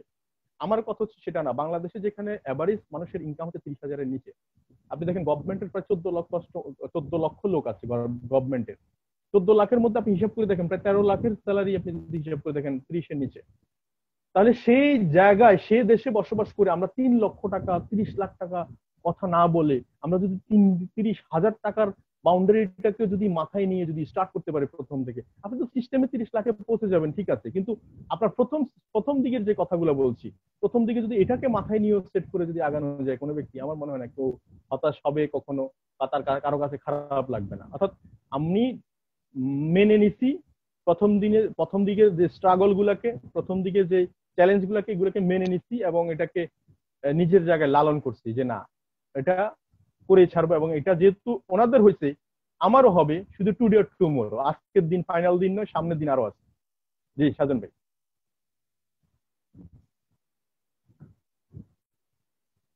সাজন ভাই শুনতে পাচ্ছেন? জি জি, আমি শুনতে পাচ্ছি। তো আমি যেটা বলছি যে এক সময় আমি নিজে আমি আমিও এই এই ছাগলগুলো করেই কিন্তু 2006 সালে ডিএক্সএন এ আসছি। মক্কা থেকে আমার জয়নিং, আপনার বাংলাদেশ থেকে আমার 14 বছর, আপনার 3 বছর, এটাই হলো ডিপেন্ড। আমি গোল্ড ডায়মন্ড হয়েছি আলহামদুলিল্লাহ। আমার 102টা দেশের টিম গিয়েছে, আমার 50,000 মেম্বার, আপনার 10,000 মেম্বার। কিন্তু আপনিও 14 বছর লাগবে না, আমার মনে হয় আগামী 2-3 বছরের মধ্যে তা পার হয়ে যাবে। কারণ এখন যে ডিজিটাল সিস্টেম, যেই ডিজিটাল ওয়ার্ল্ড, যেই জুম, তারপর ফেসবুক। আমি যখন শুরু করেছিলাম ডিএক্সএন, আমি ফেসবুক পাইনি 2006-এ। অনেক হার্ডওয়ার্ক করতে হয়েছে, মক্কা থেকে প্রোডাক্ট, জেদ্দা থেকে প্রোডাক্ট নিয়ে নিয়ে মক্কাতে দেওয়া, হ্যাঁ, তারপরে লিডার তৈরি করা, কনজিউমার তৈরি করা। একটা সময় আলহামদুলিল্লাহ আমি সৌদি আরব থেকে ছেড়ে চলে আসছি, কিন্তু রেমিটেন্স আসা বন্ধ হয় নাই। আমার বাবা সৌদি আরবে 20 বছর ছিল, রেমিটেন্স পাঠাইছে, যা পাঠাইছে, পরিবার হ্যাপি ছিল, গভর্নমেন্ট উপকৃত হয়েছে। বাট আমাদের ডিএক্সএন সিস্টেমে আমি 3-4 বছর পরিশ্রম করে বাংলাদেশে চলে আসছি, আলহামদুলিল্লাহ রেমিটেন্স কিন্তু এভরি মান্থ আসতেছে। এটাই হলো আসলে পাওয়ারফুল সিস্টেম। তো আমার কথা হলো, এই এই সেক্টরে অর্থাৎ ডিএক্সএন এর মাধ্যমে বাংলাদেশ গভর্নমেন্টকে বাংলাদেশের ইকোনমিতেও আমরা বিশাল একটা অবদান রাখার সুযোগ আছে এই ইন্ডাস্ট্রির মাধ্যমে। গত ডিসেম্বর মাসে আমরা দুবাইতে আমরা একটা বাংলাদেশি কমিউনিটিদেরকে নিয়ে প্রায় 1200 বাংলাদেশি নিয়ে আমাদের বাংলাদেশের বিজয় দিবস উদযাপন করি। হ্যাঁ, 16ই ডিসেম্বরটা আমরা উদযাপন করি হলো দুবাইতে একটা হোটেলে। সেখানে আমরা দুবাইয়ের যেই গভর্নমেন্টের আমাদের বাংলাদেশ রিপাবলিক অফ গভর্নমেন্টের যে কনসুল জেনারেল কে আমরা নিমন্ত্রণ করি। সেই প্রোগ্রামে উনি ব্যস্ততার কারণে না যেতে পেরে উনি আমাদের ওই প্রোগ্রামে কনসুলেট জেনারেলের পক্ষ থেকে কমার্শিয়াল কাউন্সিলর, যিনি যিনি কমার্শিয়াল কাউন্সিলর অর্থাৎ বিজনেস কাউন্সিলর, উনাকে পাঠাইছে। ওই প্রোগ্রামে 17 মিনিট বক্তব্য দিয়েছে এবং উনি আহ, অবাক হয়েছে। উনি আমাদের বাংলাদেশিদের ডিএক্সএন এর মেম্বার্স কনজিউমারদেরকে পার্সোনালি ডেকে ডেকে জিজ্ঞেস করলো যে তোমরা চাকরি বাকরির পাশাপাশি এই যে ডিএক্সএন থেকে ইনকাম গুলো করে দেশে পাঠাচ্ছে, হ্যাঁ, দেশের অর্থনীতিতে এক্সট্রা রেমিটেন্স যাচ্ছে, এটা 71 টিভিতে নিউজ হয়েছে। তো সেক্ষেত্রে আমাদের যে ইয়াং জেনারেশন এখন তরুণ তরুণীরা কিন্তু এই নেটওয়ার্কিং এ বলি বা ডিজিটাল মার্কেটিং বলি, ফেসবুক বলি, এরা কিন্তু ফেসবুকের একটা অ্যাকাউন্টকে মনে করে হলো জাস্ট নিজের পিকচারকে আপলোড করে 2 সেটটা কমেন্ট বা লাইক কটা পাইছি এটার জন্য। এটার মাধ্যমে গ্লোবালি একদম গভর্নমেন্ট আজকে যেখানে প্রমোট করতেছে ডিজিটাল মার্কেটিংটাকে এবং আউটসোর্সিং কে, তো সেক্ষেত্রে ডিএক্সএন বা ডিরেক্ট সেলিং কতটুকু অবদান রাখতে পারে আমার দৃষ্টিতে। তো আমি এটা নিয়ে অনেক কাজ করেছি, টক শোতেও গিয়েছি। আপনার দৃষ্টিতে কি মনে করেন ইয়াং এখন এই যে বিশেষ করে আমাদের বোনেরা, আমাদের মায়েরা বাসায় বসে এই ইন্ডাস্ট্রির সাথে সম্পৃক্ত হতে পারে, তো এই জায়গা থেকে আপনি কি বলবেন ইয়াং জেনারেশনের জন্য? জি। জি, ধন্যবাদ স্যার। প্রশ্নটা আসলে এরকমই। ডিরেক্ট সেলিং ইন্ডাস্ট্রিতে কেউ যদি, ডিএক্সএন এর কথাই বলছি, যে এই ইন্ডাস্ট্রিতে যতটুকু এই লকডাউন সিচুয়েশনে অনলাইন কানেক্টিভিটি পাইছি বা দেখছি, ওভারঅল একটা লোক যদি খুব সিরিয়াসলি সময় দেয় 2টা বছর তার জন্য জাস্ট এনাফ। একবারে তার শত বাধা, শত প্রতিকূলতা, অনেক কিছু সবকিছু মিলে মাত্র 2 ইয়ার্স। 2 ইয়ার্স এর মধ্যে মিনিমাম সে 1 লাখ টাকা ইনকাম ক্রস করতে পারে। তার মানে 1 লক্ষ টাকা ইনকাম যদি তার থাকে মিনিমাম, সে star diamond even executive star diamond থাকে, তার মানে ওভারঅল সে কিন্তু দেখা যাচ্ছে মোটামুটি একটা লেভেলে চলে গেল এবং তার ফাইন্যান্সিয়ালি একটা স্টেবল পজিশনে চলে গেল।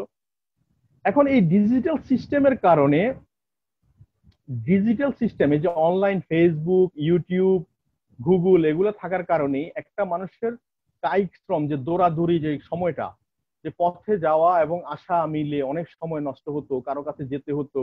ইভেন ডিএক্সেলিং ইন্ডাস্ট্রিতে যেহেতু কেউ কারো বস না, বাধ্যবাধকতাও নাই, তাহলে সে সবচেয়ে ডিরেক্ট ইন্ডাস্ট্রিতে তার জন্য দরকার হচ্ছে শেখা। কারণ এই ইন্ডাস্ট্রিতে 99% হচ্ছে শেখা, 1% হচ্ছে করা। আপনি বুঝতে যত সময় লাগে, আপনি কাজটা স্টার্ট করা শুরু করে, কাজটা প্র্যাকটিস করা থেকে শুরু করে যতক্ষণ লাগে বুঝতে, এই বুঝার পরে কাজ করতে কিন্তু বেশি সময় লাগবে না। কাজ করতে অল্প সময়ের মধ্যে আপনি কিন্তু সাকসেস হয়ে যাবে।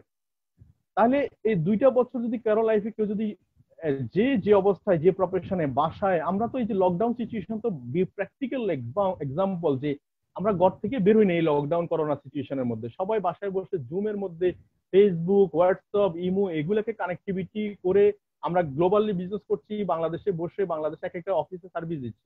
তার মানে এটুকুতে প্রমাণ হয় না কি যে এটা হোম বেস বিজনেস? এবং তার মানে হোম বেস বিজনেস মানে হচ্ছে এটা ঘরে বসে বিজনেসটা করা যায়। তার মানে যারা স্টুডেন্ট, যারা ফিমেল বা জব হোল্ডার যারা আছে, তারা প্রত্যেকের জায়গা থেকে শুধুমাত্র ডিএক্সএন এর যদি একটু বুঝতে পারি যে ডিজিটাল প্ল্যাটফর্মে যে প্রতিদিন আমরা ফেসবুকটা ইউজ করছি না এমন কোনো ইয়াং জেনারেশন পাওয়া যাবে না। কিন্তু এই ফেসবুকের অর্থাৎ প্রোডাক্টিভিটি বা এটা দেখে উৎপাদন করা যায় বা এটাতে উৎপাদনশীলে কাজে লাগানো যায়, তাহলে কিন্তু আমাদের পুরো কেরিয়ার দাঁড়ায় যেতে পারে। আর ডিএক্সএন যেহেতু 100% ডিজিটাল প্ল্যাটফর্ম, এখানে টোটাল প্রোডাক্ট পার্চেসিং থেকে শুরু করে টোটাল পুরো এভরিথিং, টোটালি পুরোটাই গুছানো পরিপাটি, কোনো কিছু নতুন করে গুছাইতে হবে না। মানে একটা লোক শুরু করা মানে হচ্ছে তার রেডিমেড প্ল্যাটফর্ম, সে শুধু জাস্ট ডিসিশন মেক করলো, আইডি ওপেন করলো, রেজিস্ট্রেশন করলো, দেন ইউ স্টার্ট। তো সো ট্রেনিং করার জন্য সুযোগ, যেমন আগে একটা সপ্তাহে সপ্তাহে একদিন একটা ট্রেনিং সেশন হতো, হয়তো শুক্রবার বা শনিবার, তারপরে বছরে একটা বড় ইভেন্টের প্রোগ্রাম হতো, অথবা মাসে একটা একটা দুটা প্রোগ্রাম করার সুযোগ থাকতো। বাট এখন জুমের কল্যাণে আমরা কিন্তু দেখেন প্রত্যেকটা দিন, প্রতিটা মিনিট কিন্তু আমরা প্রোগ্রাম করছি এবং করতে পারছি। এতে করে আমাদের স্কিল গুলো, যেটা আমি 2 বছরে করতাম, এখন শুধু সেটা চাইলে আমি 2 মাসে শিখে ফেলতে পারছি। কারণ প্রতিটা সাবজেক্ট ওয়াইজ ভেঙে ভেঙে ভেঙে ভেঙে আপনি নতুন হলে নতুনের করণীয় কি, আপনি একজন প্রোডাক্ট ইউজার হলে কি কি প্রোডাক্ট ইউজ করবেন, প্রোডাক্টের ধরন কি, আপনি সবকিছু, এবং গ্লোবাল মার্কেটে আপনি বিজনেস করবেন কিভাবে, সেটা প্রতিটা জিনিস ধরে ধরে ধরে ধরে শিশুর মতো করে শিখিয়ে দেওয়া হচ্ছে এখন এই টেকনোলজির কারণে। তাহলে এই টেকনোলজিকে আমরা কেন ব্যবহার করব না? যারা টেকনোলজিকে ব্যবহার করছি না তারা মনে করলেন যে পিছিয়ে যাচ্ছি, অনেক দূর পিছিয়ে যাচ্ছি। দেখেন একটা লোক, যারা, দেখেন ফেসবুক আসছে 2007-এ বা 2008-এ আসছে আপনার টুইটার। আপনি যদি হিসাব করে দেখেন, এই যে ফেসবুক কিন্তু আমরা অনেক বছর ইউজ করতেছি, অনেকেই আজকে 8-10 বছর ইউজ করতেছি, 4-5 বছর ইউজ করতেছি, 6-7 বছর ইউজ করতেছি। বাট এই ফেসবুক থেকে কাজে লাগিয়ে ইনকাম করবো এই কথাটা কিন্তু আমাদের কারোই মাথায় আসেনি, কিন্তু যাদের মাথায় আসছে ঠিকই কিন্তু তারা ইনকাম করে নিচ্ছে আজকে বিভিন্ন পেজ খুলে ভিডিও দিয়ে তাদের একটা প্রোডাক্ট প্রমোট করে। কারণ এটাতে সহজ এন্ট্রি করা যায় কাস্টমারের কাছে। কারণ আপনি একটা, এই যে আজকে আমরা লাইভ করছি এক জায়গায় বসে, আমি আমার বাসায় বসছি, আপনি আপনার বাসায় বসছেন, বাট মেসেজ পৌঁছাচ্ছে। তাইলে information is power, information increase your income, information increase your knowledge. Information দিলে আপনার নলেজ বাড়বে, ইনফরমেশন দিলে ইনকাম বাড়বে, ইনফরমেশন দিলে আপনার বিশ্বাস লেভেল বাড়বে। তো সো এই জিনিসটাই তো দরকার আপনার লাইফে। আপনার লাইফে একটা বিশ্বাস লেভেল স্থাপন করা দরকার একটা জায়গার উপর, অর্গানাইজেশনের উপর, প্রোডাক্টের উপর। আপনার লাইফে একটা ইনফরমেশন আপনাকে ইনক্রিজ করা দরকার, বৃদ্ধি করার জন্য একটা টেকনোলজি আমাদের হাতে মুঠে আছে, যেটা ফেসবুক, সোশ্যাল মিডিয়া। আপনার কাছে ইনফরমেশন থাকলে তো আপনি পয়সা ইনকাম করতে পারবেন, পয়সা কোনো সমস্যা নাই। আপনি যদি আপনার ভিতরে ক্রিয়েটিভিটি, আপনার ভিতরে কোয়ালিটি তৈরি করতে পারি, আমি আমার জায়গা থেকে কোয়ালিটি তৈরি করতে পারি, আমি যদি 3-4টা ভাষা জানি, তাহলে আমার মার্কেট এখন যা আমি চিন্তা করছি তাতে করে আমার মার্কেট তো আরো বেশি এক্সপ্যান্ড হবে। সুযোগ আছে পৃথিবীর 200টা দেশে। আগে বিজনেস করবো চিন্তা করতাম লোকাল মার্কেটে, তখন আমাদের এত চিন্তা চেতনা আসেনি। বাট এখন যেহেতু ইন্টারন্যাশনাল প্ল্যাটফর্ম, ডিএক্সএন যেহেতু ইন্টারন্যাশনাল প্ল্যাটফর্ম, এখানে আমি ভাষা শিখলে, আমি ইংলিশ ল্যাঙ্গুয়েজ জানলে, আমি স্প্যানিশ জানার সুযোগ আছে আমার কাছে, অ্যারেবিয়ান ল্যাঙ্গুয়েজ জানার সুযোগ আছে, হিন্দি জানার সুযোগ আছে। 4-5টা ভাষা যদি আমি স্কিল আপ হতে পারি, তার মানে 4-5টা অর্গানাইজেশন বা 4-5টা এরিয়ার কাস্টমার কিন্তু আমি আমার জায়গা থেকে সার্ভিস দিতে পারবো। তাহলে বিজনেস আরো বেশি এক্সপেরিয়েন্স হবে, আরো বেশি এক্সপার্ট হবে। কারণ মনে রাখবেন, আমরা যারা সিনিয়র, আমাদেরই সবচেয়ে বিজনেস করার সবচেয়ে বেশি সুযোগ। কারণ আমরাই জানি সবচেয়ে বেশি, আমরা যে স্কিলই সবচেয়ে বেশি। নতুনেরা তো আসতেছে, নতুনেরা আমাদের দেখে দেখে কিন্তু শিখে নিবে সময়ের পরিবর্তে। তো সো গ্রেট অপরচুনিটি। যেমন লজলো, লজলো আপনাকে চিনেন, যে হাঙ্গেরিয়ান ক্রাউন অ্যাম্বাসেডর, ও 50 বছর পরে প্যাসিভ ইনকাম, মানে নিশ্চিত একটা ইনকামের জন্য কিন্তু সে হাঙ্গেরি থেকে মালয়েশিয়া আসছিল কোম্পানি দেখার জন্য, প্রোডাক্ট দেখার জন্য। তার মানে একটা লোক 50 বছর পরে, 50 বছরের ডিসিশন নিয়ে 50 বছর থেকে পরে গিয়ে সে হাঙ্গেরি থেকে মালয়েশিয়া গেছে নিজের খরচে, নিজের পকেটের পয়সা খরচ করে। কারণ সে বুঝছে আমার লাইফে কিন্তু আর বেশি সময় নাই। আমি যদি বাকি সময়টুকু এনজয় করতে চাই বা প্যাসিভ ইনকাম একটা নিশ্চিত করে যেতে চাই, তাহলে আমাকে এমন একটা জায়গায়, এমন একটা প্রতিষ্ঠান চুজ করতে হবে যেটাতে ভুল করা যাবে না। প্রতিষ্ঠান চুজ করতে যদি ভুল করা হয়, তাইলে মনে করলেন যে পুরো সময়টাই মাটি, সময়টাই বৃথা। যেমন আমার যেটা হয়েছে 2009 থেকে যদি হিসাব করেন 2017 সাল পর্যন্ত, পুরো 10 বছর 11 বছর সময়টাই ভ্যানিশ, কিছুই পেলাম না, জাস্ট এক্সপিরিয়েন্সটুকু ছিল। এখন এখানে এসে ডিরেক্ট সেলিং, এই জায়গাটাতে ডিএক্সএন এসে যেটা বুঝতে পারলাম, যখন বাইনারি কোম্পানিগুলো, যে আমাদের দেশে যে বাইনারি কোম্পানিগুলো, শর্টকাট কোম্পানিগুলো আর কি, যেটি কথাটা বলছি, যেখানে শর্টকাট রঙিন রঙিন কালারফুল মার্কেটিং প্ল্যান দেখে, যেটা ডিরেক্ট সেলিং অ্যাসোসিয়েশনের মধ্যে যে ক্রাইটেরিয়া, ফ্যাক্টরি, ফার্মল্যান্ড থেকে শুরু করে টোটাল ওভারঅল যে জিনিসগুলো থাকা দরকার একটা ডিরেক্ট সেলিং ইন্ডাস্ট্রিতে, নিজের উৎপাদিত প্রোডাক্ট এবং নিজের কোয়ালিটি এনশিওর করা, নিজে মার্কেটিং করা, এভরিথিং যে কাজটা করা, যেটা করছে ডিএক্সএন, ওয়ান ড্রাগন কোম্পানি, এটা হচ্ছে ডিএক্সএন এর, মানে এটা হচ্ছে ডিরেক্ট সেলিং ইন্ডাস্ট্রির রুলস এন্ড রেগুলেশনের মধ্যে অন্যতম। কিন্তু আমাদের দেশে দেখেন, আমরা কিন্তু, আমার মাথায় কখনো আসছেও না এটা, কারণ আমরা এটা বুঝতে পারিনি। আপনি যখন গোল্ড এবং পিতল দেখতে একই রকম, কিন্তু আপনি যখন নলেজ না থাকবে তখন আপনি চিনতে পারবেন না দুইটা কিন্তু দুই রকম, বা দুইটা দুই রকম ভ্যালু। এক্স্যাক্টলি সেম আমাদেরকে বলা হচ্ছে বাংলাদেশে এরকম। আমার ক্ষেত্রে যেটা হয়েছে গত 2 বছরে বা গত 10 বছর 11 বছরে, যেটা আমি দেখে আসছি, সেটা হচ্ছে আমাদের এটা কিন্তু আসলে আমরা দেখছি কিন্তু রিয়েলাইজ করতে পারিনি, কারণ আমরা রিয়েলটা পাচ্ছি না। রিয়েলটা না পাওয়াতে, রিয়েল এটা ফেক এটা আমরা তো কম্পেয়ার করতে পারছি না। এখন ফেকটাই আমাদের সামনে, যেদিকে হাত বাড়াই সেটাই ফেক, যেদিকে হাত বাড়াই সেটাই ফেক, দেখতে একই রকম। সবাই সবাই বলছে ডিরেক্ট সেলিং করছে। প্রশ্ন হচ্ছে যে, যেমন বাংলাদেশে একটা এক্সাম্পল যদি দিই, কিছু কিছু কোম্পানি যেগুলো আমরা আমরা ছিলাম বা যেখানে ছিলাম হোয়াট এভার, বা আমাদের দেশেও যেমন একটা খেয়াল করে দেখেন, আমাদের এলাকায় কিছু প্রাণ বা আরএফএল বা এসিআই বিভিন্ন কোম্পানি ডিলার পয়েন্ট আছে। ডিলার পয়েন্ট মানে হচ্ছে সে ফেনী জেলার ডিলার যদি হয়ে থাকে, সে ওভারঅল হোল, মানে কোম্পানির যতগুলো প্রোডাক্ট আছে সবগুলো প্রোডাক্ট ফেনী জেলার মধ্যে বিপণন করার ক্ষমতা আছে তার। তার এসআর থাকবে, এমআর থাকবে, হোয়াট এভার, সে এটা টোটালি ডিসেন্ট্রালাইজ করবে, টোটালি পুরো জায়গাগুলোতে ডেলিভারি দিবে, এটা হচ্ছে তার কাজ। তাকে আমরা ডিলার বলি বা এজেন্ট বলি, যা হোয়াট এভার আমরা এটা বলে থাকি। কিন্তু সেম কাজটা আমাদের সামনে ডিরেক্ট সেলিং নাম জুড়ে দিয়ে আমাদেরকে বলছে যে এটাই ডিরেক্ট সেলিং। অথচ উনিও সেম এখন ওই ভদ্রলোকটা যিনি এখানে সিএ ডিলার বা প্রাণের ডিলার বা যে হোয়াট এভার যে কোনো জায়গার ডিলার, এই ভদ্রলোকটা যখন নিজেকে কোম্পানি দাবি করবে তখন যেমন আমাদের কাছে হাস্যকর মনে হবে। এখন ওই কোম্পানিগুলোর কথা যখন এখন এখন যেহেতু রিয়েল জিনিসটা দেখছি, এখন ওদেরকেও ঠিক সেম আমাদের হাস্যকর মনে হয় যে বারে ভাই নিজের কোনো উৎপাদিত প্রোডাক্ট নাই, নিজের কোনো পার্সোনাল কোনো ইয়ে নাই, অথচ আরেক জায়গা থেকে প্রোডাক্ট কালেক্ট করে এনে বিক্রি করছে আর বলছে যে আমি ডিরেক্ট সেলিং করছি, আর সেই ফাঁদে আমরাই পা দিচ্ছি। আলটিমেটলি সেই পাতে ফা দিয়ে আমাদেরই পা নষ্ট হচ্ছে, আমাদের পার্সোনাল ইমেজ চলে যাচ্ছে, আমাদের জীবন থেকে সময় চলে যাচ্ছে, আমাদের জীবনে সবচেয়ে নিজে ভালো মানুষটা যে চরিত্র ছিল সেই মানুষটার গায়েও কিন্তু কালি লেগে যাচ্ছে। তার মানে দেখেন এই যে রং চকা জিনিসটাকে দেখে আমরাও কিন্তু বুঝতে পারছি না আসলে রিয়েল জিনিস কোনটা। তো সো এই ডিরেক্ট সেলিং বা ডিএক্সএন এ আসার পরে বা এই টেকনোলজির কারণে আরো বেশি মনে হয় এখন নতুন জেনারেশন আরো বেশি ফাস্ট। টেকনোলজির কারণে আপনি রিয়েল এবং ফেক কোনটা আপনি নিজে কম্পেয়ার করতে পারছেন, এটা কিন্তু হয়তো আগে আমরা করতে পারিনি। তো এটাও কিন্তু টেকনোলজির একটা ডিজিটাল মার্কেটিং এর একটা চমৎকার সুযোগ। আর আমি বলবো আপনাদেরকে ডিজিটাল মার্কেটিং ইউজ করার কারণে গতকালকের একটা এক্সপিরিয়েন্স বলি। আমার এক ফ্রেন্ডের বিয়ে হয়েছে ঘরোয়া পরিবেশে, যেহেতু করোনা সিচুয়েশন, এখন সবগুলো ওয়েল ক্লাস ফ্যামিলির লোক ছিলেন, আকদর মধ্যেই বিয়ে আনুষ্ঠানিকতা।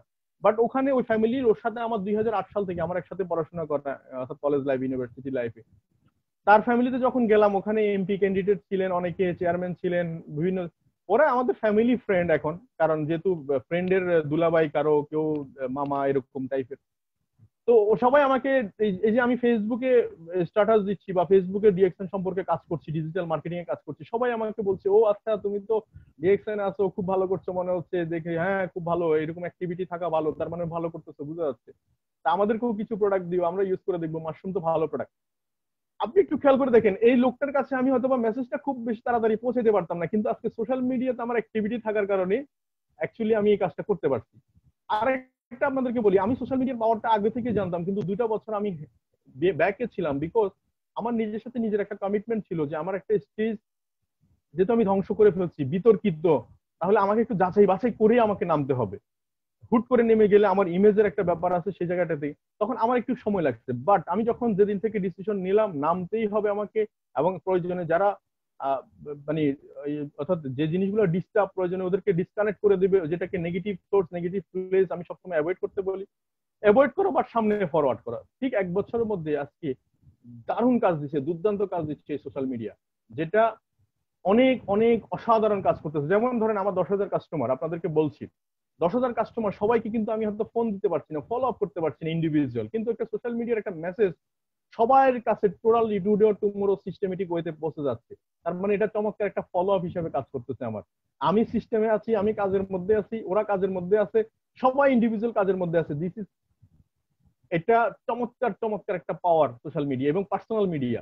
আপনি ব্যক্তিগতভাবে কারো যদি আগে দেখবেন বড় বড় ব্যবসায়ীরা তারা মিডিয়া ইউজ করে, মিডিয়াতে ইনভেস্ট করে 500 কোটি টাকা বা 1,000 কোটি টাকা ইনভেস্ট করে একটা মিডিয়াতে। আপনি একটা মিডিয়া নিতে গেলে আপনি হিসাব করে দেখেন মিনিমাম 500 কোটি টাকা একটা ট্রানজেকশন করতে হবে। 500 কোটি টাকা ইনভেস্ট করে পার্সোনাল মিডিয়া, তাও পার্সোনাল ব্যক্তিগত জিনিসগুলো সীমিত পরিসরে তারা অ্যাডভার্টাইজ দিতে হচ্ছে, ক্রাইটেরিয়ার মধ্যে পড়ে না। বাট আপনি ফেসবুক, এটা আপনি 1 টাকাও বিনিয়োগ করেননি, বাট আপনি শুধুমাত্র সিস্টেমটাকে ফলো করার কারণে আজকে 500 কোটি টাকা যারা ইনভেস্ট করছে তাদের থেকেও আপনি বেশি পরিমাণে অ্যাডভার্টাইজ করতে পারছেন এবং ইউজ করতে পারছেন। তার মানে বুঝে নেন সে 500 কোটি টাকার পাওয়ার সাথে আপনি শুধু এই সোশ্যাল মিডিয়াটাকে কম্পেয়ার করতে পারেন এখন ইকুয়াল, কোনো ভেদাভেদ নাই, শুধু আপনি ইউজ করবেন কিভাবে বা ইউজ কিভাবে করবেন সেটা এবং কোন পারপাস নিয়ে ইউজ করবেন, দিস ইজ মেইন পয়েন্ট। ছবি দিয়ে না, কারণ ছবি দিয়ে লাইক কমেন্ট দেখে এটা দিয়ে চকলেটও খাওয়া যাবে না, একটা সুইংগামও কেনা যাবে না। তো সো এই লাইক দিয়ে কোনো কাজ হবে না। প্রফেশনালি যদি আমরা এটাকে ইউজ করতে পারি, এটা একটা ব্র্যান্ড ভ্যালু তৈরি হবে, আপনার একটা ইমেজ তৈরি করবে মানুষের কাছে। এটা 2-4-5 বছর পরে দেখবেন যে কি সবাই ফলো করবে, সবাই জানে যে না এই যে গুড ওয়ার্ক করছে, সে ভালো কাজ করছে। আচ্ছা যারা দ্বিমত পোষণ করছে তারাও বলবে যে না ভালো কাজ করছে। তো এটা হচ্ছে বিষয়। তো সোশ্যাল মিডিয়া যে ডেফিনেটলি এটা ওয়ান্ডারফুল প্ল্যাটফর্ম। জি। আমি আমরা যখন দুবাইতে একটা প্রোগ্রামের জন্য প্রোগ্রাম বাংলাদেশিদেরকে নিয়ে ডিএক্সএন এর পক্ষ থেকে, মিডল ইস্টের পক্ষ থেকে দুবাইতে একটা বড় প্রোগ্রাম ক্রাউন প্লাজা হোটেলে হয়। তো সেখানে আমি প্রায় 1 ঘন্টা স্পিচ দিই, আমাদের হারুন ভাইও ছিল, স্পিচ দিই। পরবর্তীতে আমাদের দুবাই কনসুলেট জেনারেল থেকে এটা চোখে পড়ে যখন ফেসবুকে সেটা যায়। তো চোখে পড়ার পরে ওনাদের মধ্যে একটা কিউরিসিটি জন্ম নেয় যে বাংলাদেশিরা এখানে কি করতেছে আসলে। হ্যাঁ, তো পরে ওনারা আমাদের দুবাই ম্যানেজমেন্টকে ফোন দেয়, ডিএক্সএন দুবাই ম্যানেজমেন্টকে ফোন দেয়, আমিও তখন দুবাই ছিলাম। তো আমি সহ আমাদের দুবাইয়ের যিনি ইন্টারন্যাশনাল ডাইরেক্টর মিস্টার সেলিম সাজের আমরা বাংলাদেশ কনসুলেটে ভিজিট করি, যাই কনসুলেট জেনারেলের সাথে দেখা করতে। এটা ডিসেম্বর মাসের জানুয়ারি মাসের কথা বলি, এই জানুয়ারি মাসে। তো সরি, ডিসেম্বর মাসের কথা বলি, যাই। যাওয়ার পরে ওনারা আমাদের থেকে তথ্য নিতে থাকে যে আসলে ডিএক্সএনটা কি, আসলে কোন ধরনের বিজনেস। অসংখ্য বাংলাদেশি প্রবাসী তাদের চাকরির পাশাপাশি তাদের কাজের পাশাপাশি ডিএক্সএন এ সম্পৃক্ত হচ্ছে, এটা কি ব্যবসা। হ্যাঁ, এই যে একটা জিজ্ঞাসা করা বা ইয়ে করার পরে প্রায় 2 ঘন্টা আমরা সেখানে ওনাদের সাথে মিটিং করি। এরপরে আবার আহ আমাদের কনসুলেট জেনারেল আবার আমাকে ফোন দিয়ে পার্সোনালি আবার ডেকে নিই। প্রায় আবার আমি 2 ঘন্টা পরে, 1 সপ্তাহ পরে আবার গিয়ে ওনার সাথে মিটিং করি। একদম খুঁটে খুঁটে সবকিছু জিজ্ঞেস করে যে কি আসলে তোমরা কিভাবে কি করো, তোমাদের ডিএক্সএন এ মেম্বার হতে কি কোনো টাকা টুকা লাগে নাকি, বা কি কিভাবে তোমরা মার্কেট তৈরি করো, সবকিছু বৃত্তান্ত বললাম যে স্যার দেখেন এভাবে মাক্কাতে ডিএক্সএন শুরু করেছি, একটা মেম্বারশিপ নিয়েছি ফ্রিতে, এন্ড আমরা এই প্রোডাক্ট গুলো ইউজ করে আরবিয়ান হতে শুরু করে ভিন্ন দেশিদেরকে আমরা এই প্রোডাক্ট গুলো ইউজ করানোর মাধ্যমে আমরা আমাদের অনেক বাংলাদেশি আজকে প্রবাসী, বিশেষ করে সৌদি আরব, মিডল ইস্টে আজকে সফল। এবং অনেকে ভিসা ক্যান্সেল করে, যেমন আমিও ভিসা ক্যান্সেল করে সৌদি আরব থেকে চলে আসছি, বাট আমাদের রেমিটেন্স কিন্তু বন্ধ হচ্ছে না। ওনারা এই সমস্ত কিছু দেখে একদম মানে পজিটিভলি আমাদেরকে নিয়েছে। এবং পরবর্তীতে ডিসেম্বরে যখন আমরা প্রোগ্রাম করি, প্রায় 1200 বাংলাদেশি নিয়ে আমাদের বাংলাদেশের বিজয় দিবস উপলক্ষে, বিদেশি কোনো কোম্পানি বাংলাদেশের বিজয় দিবস দুবাইতে পালন করে 1200 লোক নিয়ে, সেই জায়গায় আমরা যখন কনসুল জেনারেলকে নিমন্ত্রণ করি, আমাদের আমাদের sir consulate general sir Iqbal Iqbal Hasan sir, উনি সাদরে গ্রহণ করে। এবং উনি ব্যস্ততার কারণে, যেহেতু বিজয়ের মাস, অনেক প্রোগ্রাম ওনাদের থাকে, তো উনি সম্মানার্থে কনসুলেট থেকে কমার্শিয়াল কাউন্সিলরকে পাঠায়। তো এই যে বিষয়গুলো আজকে গভর্নমেন্টও কিন্তু ডিএক্সএন কে অবজার্ভে রাখছে, এবং তারা জানতে চাচ্ছে যে ডিএক্সএন কোন ধরনের কোম্পানি। আজকে এটা পরীক্ষিত এবং প্রমাণিত, আমাদের দেশে অনেক বাংলাদেশি ভাইরা আজকে সৌদি আরব, দুবাই, মিডল ইস্টে একসময় চাকরি করতো, তারা ডিএক্সএন এ ফ্রিতে মেম্বারশিপ নিয়ে লোকজনকে, বিশেষ করে আরবিয়ান বিভিন্ন দেশের কনজিউমার তৈরি করে আজকে তারা কিন্তু ভিসা ক্যান্সেল করে বাংলাদেশে চলে আসছে। তাদের ইনকাম কিন্তু প্রতি মাসে আছে, এবং দেশের অর্থনীতিতে রেমিটেন্স আসাও বন্ধ হয়নি। এই যে একটা বিউটিফুল সিস্টেম। তো আমার কথা হলো, আমার মেসেজ হলো যে যে আমরা যারা ইয়াং তরুণ প্রজন্ম আছি, আমরা বাংলাদেশে থেকে প্রবাসে না গিয়ে কিন্তু আমরা কিন্তু দেশের রেমিটেন্সে, দেশের ইকোনমিতে আমরা অবদান রাখতে পারি। সেই দৃষ্টিকোণ থেকে আপনি এতক্ষণ যেটা বললেন যে আমাদের তরুণ সমাজ, আমরা জানি পৃথিবীতে 700 কোটি মানুষ কিন্তু আছে, 750 কোটি মানুষের মধ্যে এখন আপনি যদি গড়ে হিসাব করেন, এটা অ্যানালাইসিস বা রিসার্চের কথা, প্রায় 500 কোটি মানুষ কিন্তু ফেসবুক এবং সোশ্যাল মিডিয়া বা ইন্টারনেটের সাথে সম্পৃক্ত। তো কয় পার্সেন্ট মানুষ বিজনেস বা ডিজিটাল মার্কেটিং এর সাথে সম্পৃক্ত, এটা হলো বিলিয়ন ডলারের কোশ্চেন। তো সেই জায়গা থেকে আমি দেখেছি আপনার যে পজিশন এখন, এক্সিকিউটিভ স্টার ডায়মন্ড, এই এক্সিকিউটিভ স্টার ডায়মন্ড কিন্তু আপনি লকডাউনের মধ্যে হয়নি। আপনার এই পজিশনটা আজ থেকে আমার মনে হয় কত মাস আগে হয়েছে? এটা আমার এপ্রিল দুই যে- হাজার উনিশ হয়েছে। এপ্রিল 2019, তার মানে ইভেন আমি লকডাউন। ডবল ডায়মন্ড হওয়ার পথে, আমার প্রায় 4টা লাইনে ডায়মন্ড অলরেডি আচ্ছা, প্রায় না, ফিল করে আমি ফেলেছি। আমি আমি আপনাকে কোশ্চেনে যাচ্ছি। তো আমি দেখেছি যে যখন আপনি এক্সিকিউটিভ ডায়মন্ড হয়েছেন, তখন ডিএক্সএন থেকে আপনার ইনকাম ছিল 40, 50, 55, 60-এর মধ্যে। হ্যাঁ, ইভেন আপনার বাইরে প্রবাসে একটা স্টার এজেন্ট ছিল না, টুকটাক দুই Right. চারটা মেম্বার ছিল, দুই চারটা হুম। মেম্বার ছিল। But star agent, star Ruby, five লাইনে ওরকম লিডার টাইপের কেউ তৈরি হয়নি। তো এই মার্চে যখন লকডাউনটা শুরু হয়, তখন থেকে দেখলাম আপনার পজিশন এখনো চেঞ্জ হয়নি, হয়তো পজিশন 2-1 মাসের মধ্যে চেঞ্জ হবে, ডাবল ডায়মন্ড হবেন, 4টা আরো 3টা লাইন আসবে, বাট সেম পজিশনে থেকে এই লকডাউনের মধ্যে সারা পৃথিবীর অর্থনীতি যেখানে প্যারালাইজ হয়েছে, আজকে রিয়েল এস্টেট ইন্ডাস্ট্রি থেকে শুরু করে আজকে আপনার কি বলে এটার নাম, এয়ারলাইন্স ইন্ডাস্ট্রি থেকে শুরু করে আমরা জানি ট্যুরিজম ইন্ডাস্ট্রি আজকে আহ, কোটি কোটি মানুষের রুজি রোজগারের জায়গা আজকে বন্ধ হয়ে গিয়েছে। হ্যাঁ, কিছু কিছু দেশ আছে পুরা ট্যুরিজমের উপরেই তারা কিন্তু তাদের অর্থনীতি নির্ভর করে। হ্যাঁ, যেখানে প্রত্যেকটা সেক্টরে জিডিপি কিন্তু ফেইলর হচ্ছে, প্যারালাইজ হচ্ছে, নিচের দিকে যাচ্ছে, সেখানে আইটির সাথে সম্পৃক্ত যারা বিজনেসকে ডিজিটাল মার্কেটিং এর সাথে করতে পেরেছে, পাশাপাশি যারা ওয়েলনেস নিয়ে কাজ করে, ওয়েলনেস প্রোডাক্ট, সাপ্লিমেন্ট প্রোডাক্ট, সুস্থ থাকার সরঞ্জাম আদি তো কাজ করে, সেই জায়গায় এই লকডাউনের আগে আপনার ইনকাম থেকে এখন লকডাউনের মধ্যে আপনার ইনকাম দ্বিগুণ। এটা একটা বিগ পয়েন্ট একই পজিশনে থেকে।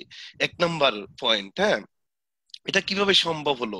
2 নাম্বার হলো, মিডিল ইস্ট এবং সিঙ্গাপুর মালয়েশিয়াতে আপনার টিম 2-1 জন মেম্বার হয়েছিল, কিন্তু লিডার পর্যায়ে কেউ তৈরি হয়নি। এখন কিন্তু আগে আপনার বাইরে থেকে ইনকাম হতো হয়তো 500, 1000, 2000 টাকা সর্বোচ্চ।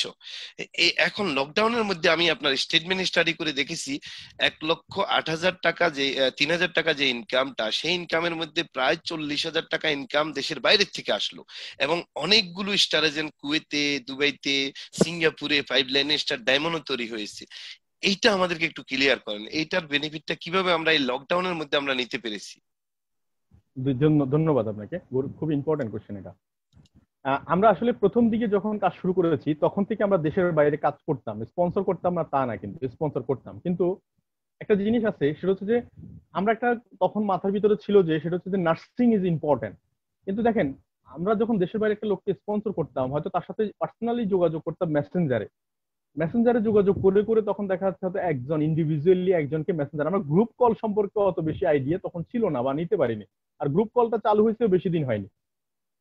তো তখন ইন্ডিভিজুয়ালি যখন নক করতাম তখন দেখা যাচ্ছে হয়তো বা তারা কখনো কাজের মধ্যে পাওয়া যেত, কখনো পাওয়া যেত না। আবার দেখা যাচ্ছে তখন সবাইকে চাইলে নিয়ে আসাও যেত না, সবাইকে চাইলে নিয়ে আসাও যেত না। তখন কি হইতো তাইলে, বিষয়টা হচ্ছে যেটা, সেটা হচ্ছে যে এই যে কারণে দেখা যাচ্ছে সে কখনো প্রোডাক্ট পারচেস করছে 100 পয়েন্ট বা 300 পয়েন্ট বা 500 পয়েন্ট পর্যন্ত করছে কোন রকম, কিন্তু তার টিম যেটা তৈরি হয়েছে ওই টিমকে সে কিন্তু ইনফরমেশন দিতে পারছে না, কারণ তার ট্রেনিং এর অভাব, লেক অফ ট্রেনিং। আমরা তো মুখে কথা বলছি, মুখে কথা বলা আর ট্রেনিং নেওয়া পার্থক্য তো আছে, সেটা তো আপনারা বুঝতেছেন। এবং যখন আমরা ট্রেনিং দিতে পারছি না তাদেরকে, শুধু মুখে মুখে বলতেছি, এই মুখে বলা দিয়ে খুব একটা রেজাল্ট আমরা নিতে পারছি না, এবং টিম ওয়ার্ক করতে পারছি না। যেখানে টিম ওয়ার্ক করতে পারছি না, তো রেজাল্টও কম, বাড়বে না, বাড়বে কিভাবে? বাট শুরু থেকে আমরা কাজ করতাম দেশের বাইরে, আমাদের রেজাল্টও প্রতি মাসে কম বেশি সব দেশ থেকে আসতো। কিন্তু এই লকডাউন সিচুয়েশনে আসার পরে কি হলো, লকডাউন সিচুয়েশনে যখন আমরা প্রথম ইন্ট্রোডিউস হলাম জুমে, এটার জন্য অবশ্যই thank you very much, because প্রথম থেকে আমাদের শাহজাহান হাজি ননি, যিনি মিলেনিয়ার প্রজেক্টের ফাউন্ডার, এই উনি সর্বপ্রথম আমাদেরকে এই জুমের সাথে জুমের অ্যাক্টিভিটি সম্পর্কে উনি আস্তে আস্তে করে আমাদের সাথে ক্লিয়ার করতে লাগলো, আড্ডা দিয়ে দিয়ে। তৎকালীন সময় রমজান মাস ছিলেন, আড্ডা দিয়ে দিয়ে জুমের যে অ্যাক্টিভিটি, এই অ্যাক্টিভিটিতে আমাদেরকে এক ধরনের অ্যাডাপ্টেশন যেটাকে বলে, মানে মানে এটার সাথে মিশাই ফেললো যে এটাই ইউজ করো, এটাই ইউজ করো। তো এই ইউজ করতে গিয়ে তখন নিজেদের ভিতর এক ধরনের মানে নতুন নতুন আইডিয়া কাজ করতে লাগলো, আরে এটা তো চমৎকার বিষয়, তাহলে গার্লফ্রেন্ড গুলো অ্যাড করো, এই করো সেই করো। এই করতে করতে তখন গালফে যখন এই যে ট্রেনিং সেশন শুরু হলো, তখন গালফের লোকগুলো কিন্তু নতুন নতুন পুরা, যেমন এখানে অনেক লোক আছে নতুন, সবাই কিন্তু কথা শুনছে। এখন এই মিটিং গুলোতে অ্যাটেন্ড করতে করতে তখন দেখা যাচ্ছে তারা করণীয় গুলো খুঁজে পেলো, তার স্পিড, তার ভিতরে যে এক ধরনের ভয় ভীতি ছিল, মানে তার কনফিডেন্স লেভেল যে উইক ছিল, দেখতেছে যে সে তখন, মানুষ বাঙালি জাতি কিরকম জানেন, একজন ব্যক্তি যদি দেখাই দিতে পারে কোনো জিনিস, সেটার আর মানে পরের গুলাকে আর দেখাইতে হবে না, সেটা সে এমনি অর্জন করে ফেলবে, এরকম মানসিকতা। এই যে দেখাই দেওয়া, এই যে আপনার পাশে বা আপনার স্টেজে আপনার মতো সমবয়সী ইয়াং জেনারেশন, আজকে আহসান হায়দারকে দেখে অনেক বেশি অনেক ছেলে পেলে এনকারেজ হয়, উজ্জীবিত হয়, তার কারণ হচ্ছে তার ইয়াং এজ, মাত্র বেশ 22-23 বছর, 24 বছরে সে কিন্তু আজকে 1 লাখ টাকার মতো ইনকাম করছে, অসাধারণ লাইফ লিড করার সুযোগ আছে তার সামনে।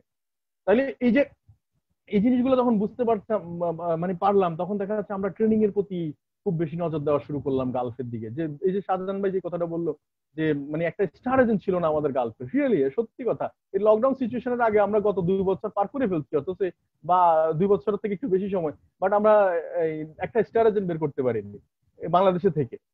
বাট এই লকডাউন সিচুয়েশনের থেকে আমরা স্টার এজেন্ট কমপক্ষে এখন আমরা কুয়েতে স্টার এজেন্ট আছে, সৌদি আরবে স্টার এজেন্ট আছে, আমার সিঙ্গাপুরে স্টার এজেন্ট, অনেকগুলো স্টার এজেন্ট পাইপলাইনে মানে এত মানে বড় একটা কাজ হচ্ছে এখন এই মুহূর্তে শুধু এই টেকনোলজির কারণে।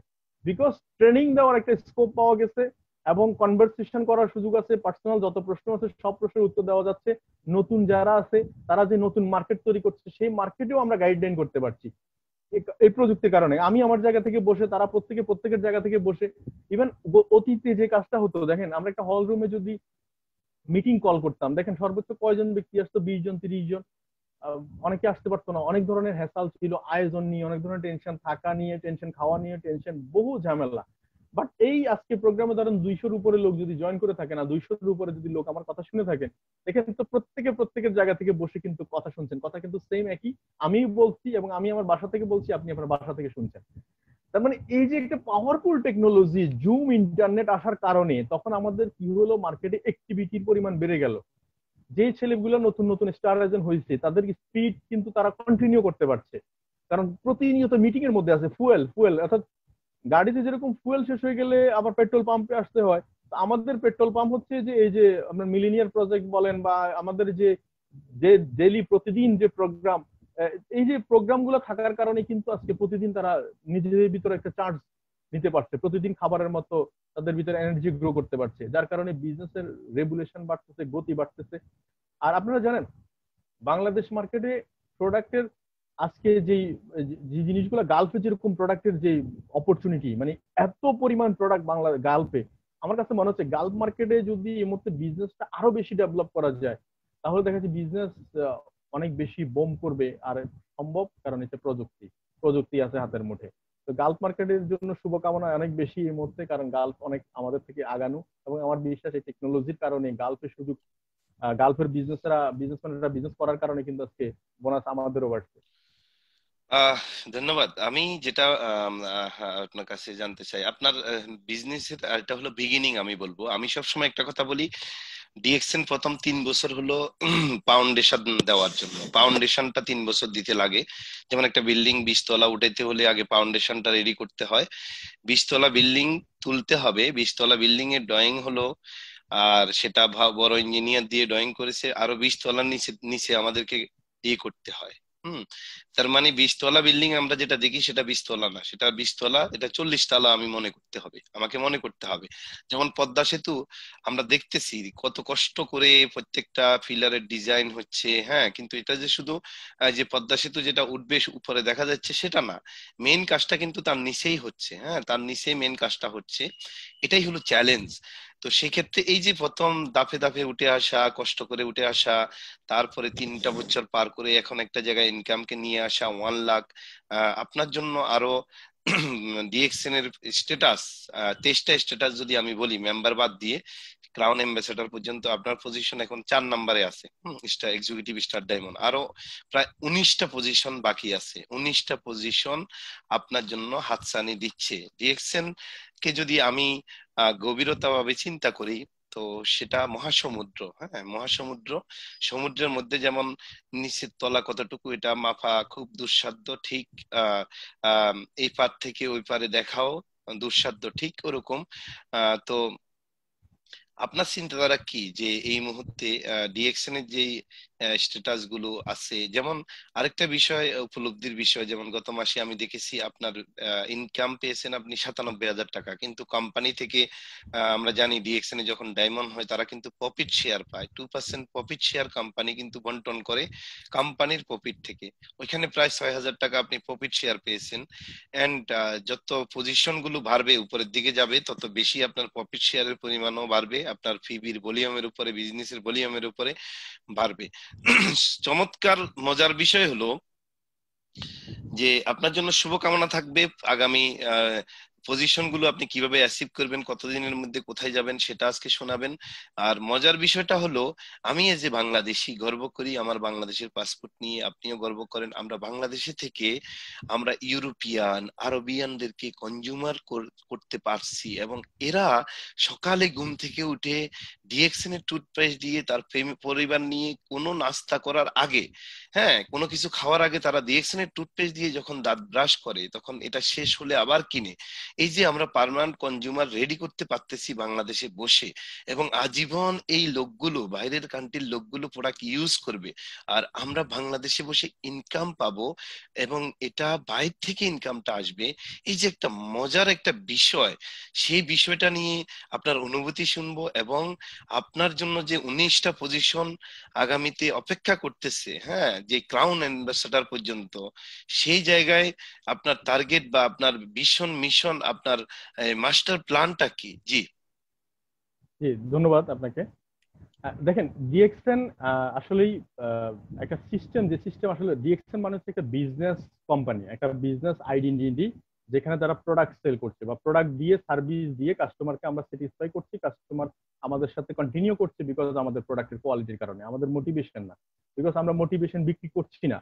ডিএক্সএন এ কোনো মোটিভেশন বিক্রি হচ্ছে না, ডিএক্সএন এ বিক্রি হচ্ছে 100% প্রোডাক্ট, এবং সেই প্রোডাক্টটাই কথা বলছে কাস্টমারের সাথে, দ্যাটস ওয়াই কাস্টমার আমাদের সাথে লং টাইম থেকে যাচ্ছে। আজকে এই যে আরবিয়ান ইউরোপিয়ান যে দেশে আমরা যাব স্বপ্ন দেখছি, যে দেশের মানুষের সাথে আমরা কাজ করব, যাদের কাছে গেলে আমরা একটা হয়তো আমরা যে কাজগুলো তাদের বাসায় থাকে এক্সপায়ার কাজ, যেগুলো বাংলাদেশে আমরা করিও না, কখনো চিন্তাও করবো না, সেই কাজগুলো করছি হয়তো। তো সেই কাজগুলো করার জন্য কিন্তু আমরা 40-50 লাখ, 20-30 লাখ টাকা বা 10-15 লাখ টাকা দিয়েও কিন্তু আমরা যাচ্ছি বিভিন্ন দেশে। কিন্তু একটু খেয়াল করে দেখেন আপনি, শুধু আমি আমি মাঝে মাঝে চিন্তা করি, আর সত্যিই তাই, ডিএক্সএন এত ইমাজিন একটা প্ল্যাটফর্ম, যেখানে আমি একটা সিস্টেমের মাধ্যমে আসছি, সিস্টেমকে ফলো করছি, সেই সিস্টেম আমাকে নিয়ে যাচ্ছে সারা দুনিয়া ব্যাপী। যেহেতু ডিএক্সএন ওয়ার্ল্ড ওয়াইড বিজনেস করে, তার মানে আমি শুধু সময়ের ব্যাপার, শুধু ওই জায়গাগুলোতে যাওয়া, আমার শুধু অ্যাক্টিভিটি কন্টিনিউ করা দরকার। আমার পরিচিত লোক হয়তো ইউরোপে কোথাও না কোথাও দেশে নাই, বাট আমার টিমে, আমার অর্গানাইজেশনে কেউ না কেউ, কোনো না কোনো বাইরে বন্ধু আত্মীয় স্বজন, তারা ঠিকই কিন্তু সেই জায়গাগুলোতে আছে। তার মানে তাদের হাত ধরেই কিন্তু আমার বিজনেস সিস্টেম চলে যাচ্ছে টুডে অর টুমোরো। তার মানে এটা একটা গ্রেট অপরচুনিটি। ইভেন বাংলাদেশে যে কোম্পানির যে সিস্টেম গুলা, সেখানে দেখা যাচ্ছে আমরা এখান থেকে এখানে দেখতে পেতাম খুব শর্ট টাইম, এবং এরপরে কি করব, করণীয় কি, এটা নিয়ে আমরা কখনো ভাবিও নাই, দেখিও নাই, কারণ আমাদেরকে সবসময় বলা হয়তো ওইটুকুর মধ্যে, আমরা ওইটুকু গন্ডির মধ্যে থাকতাম।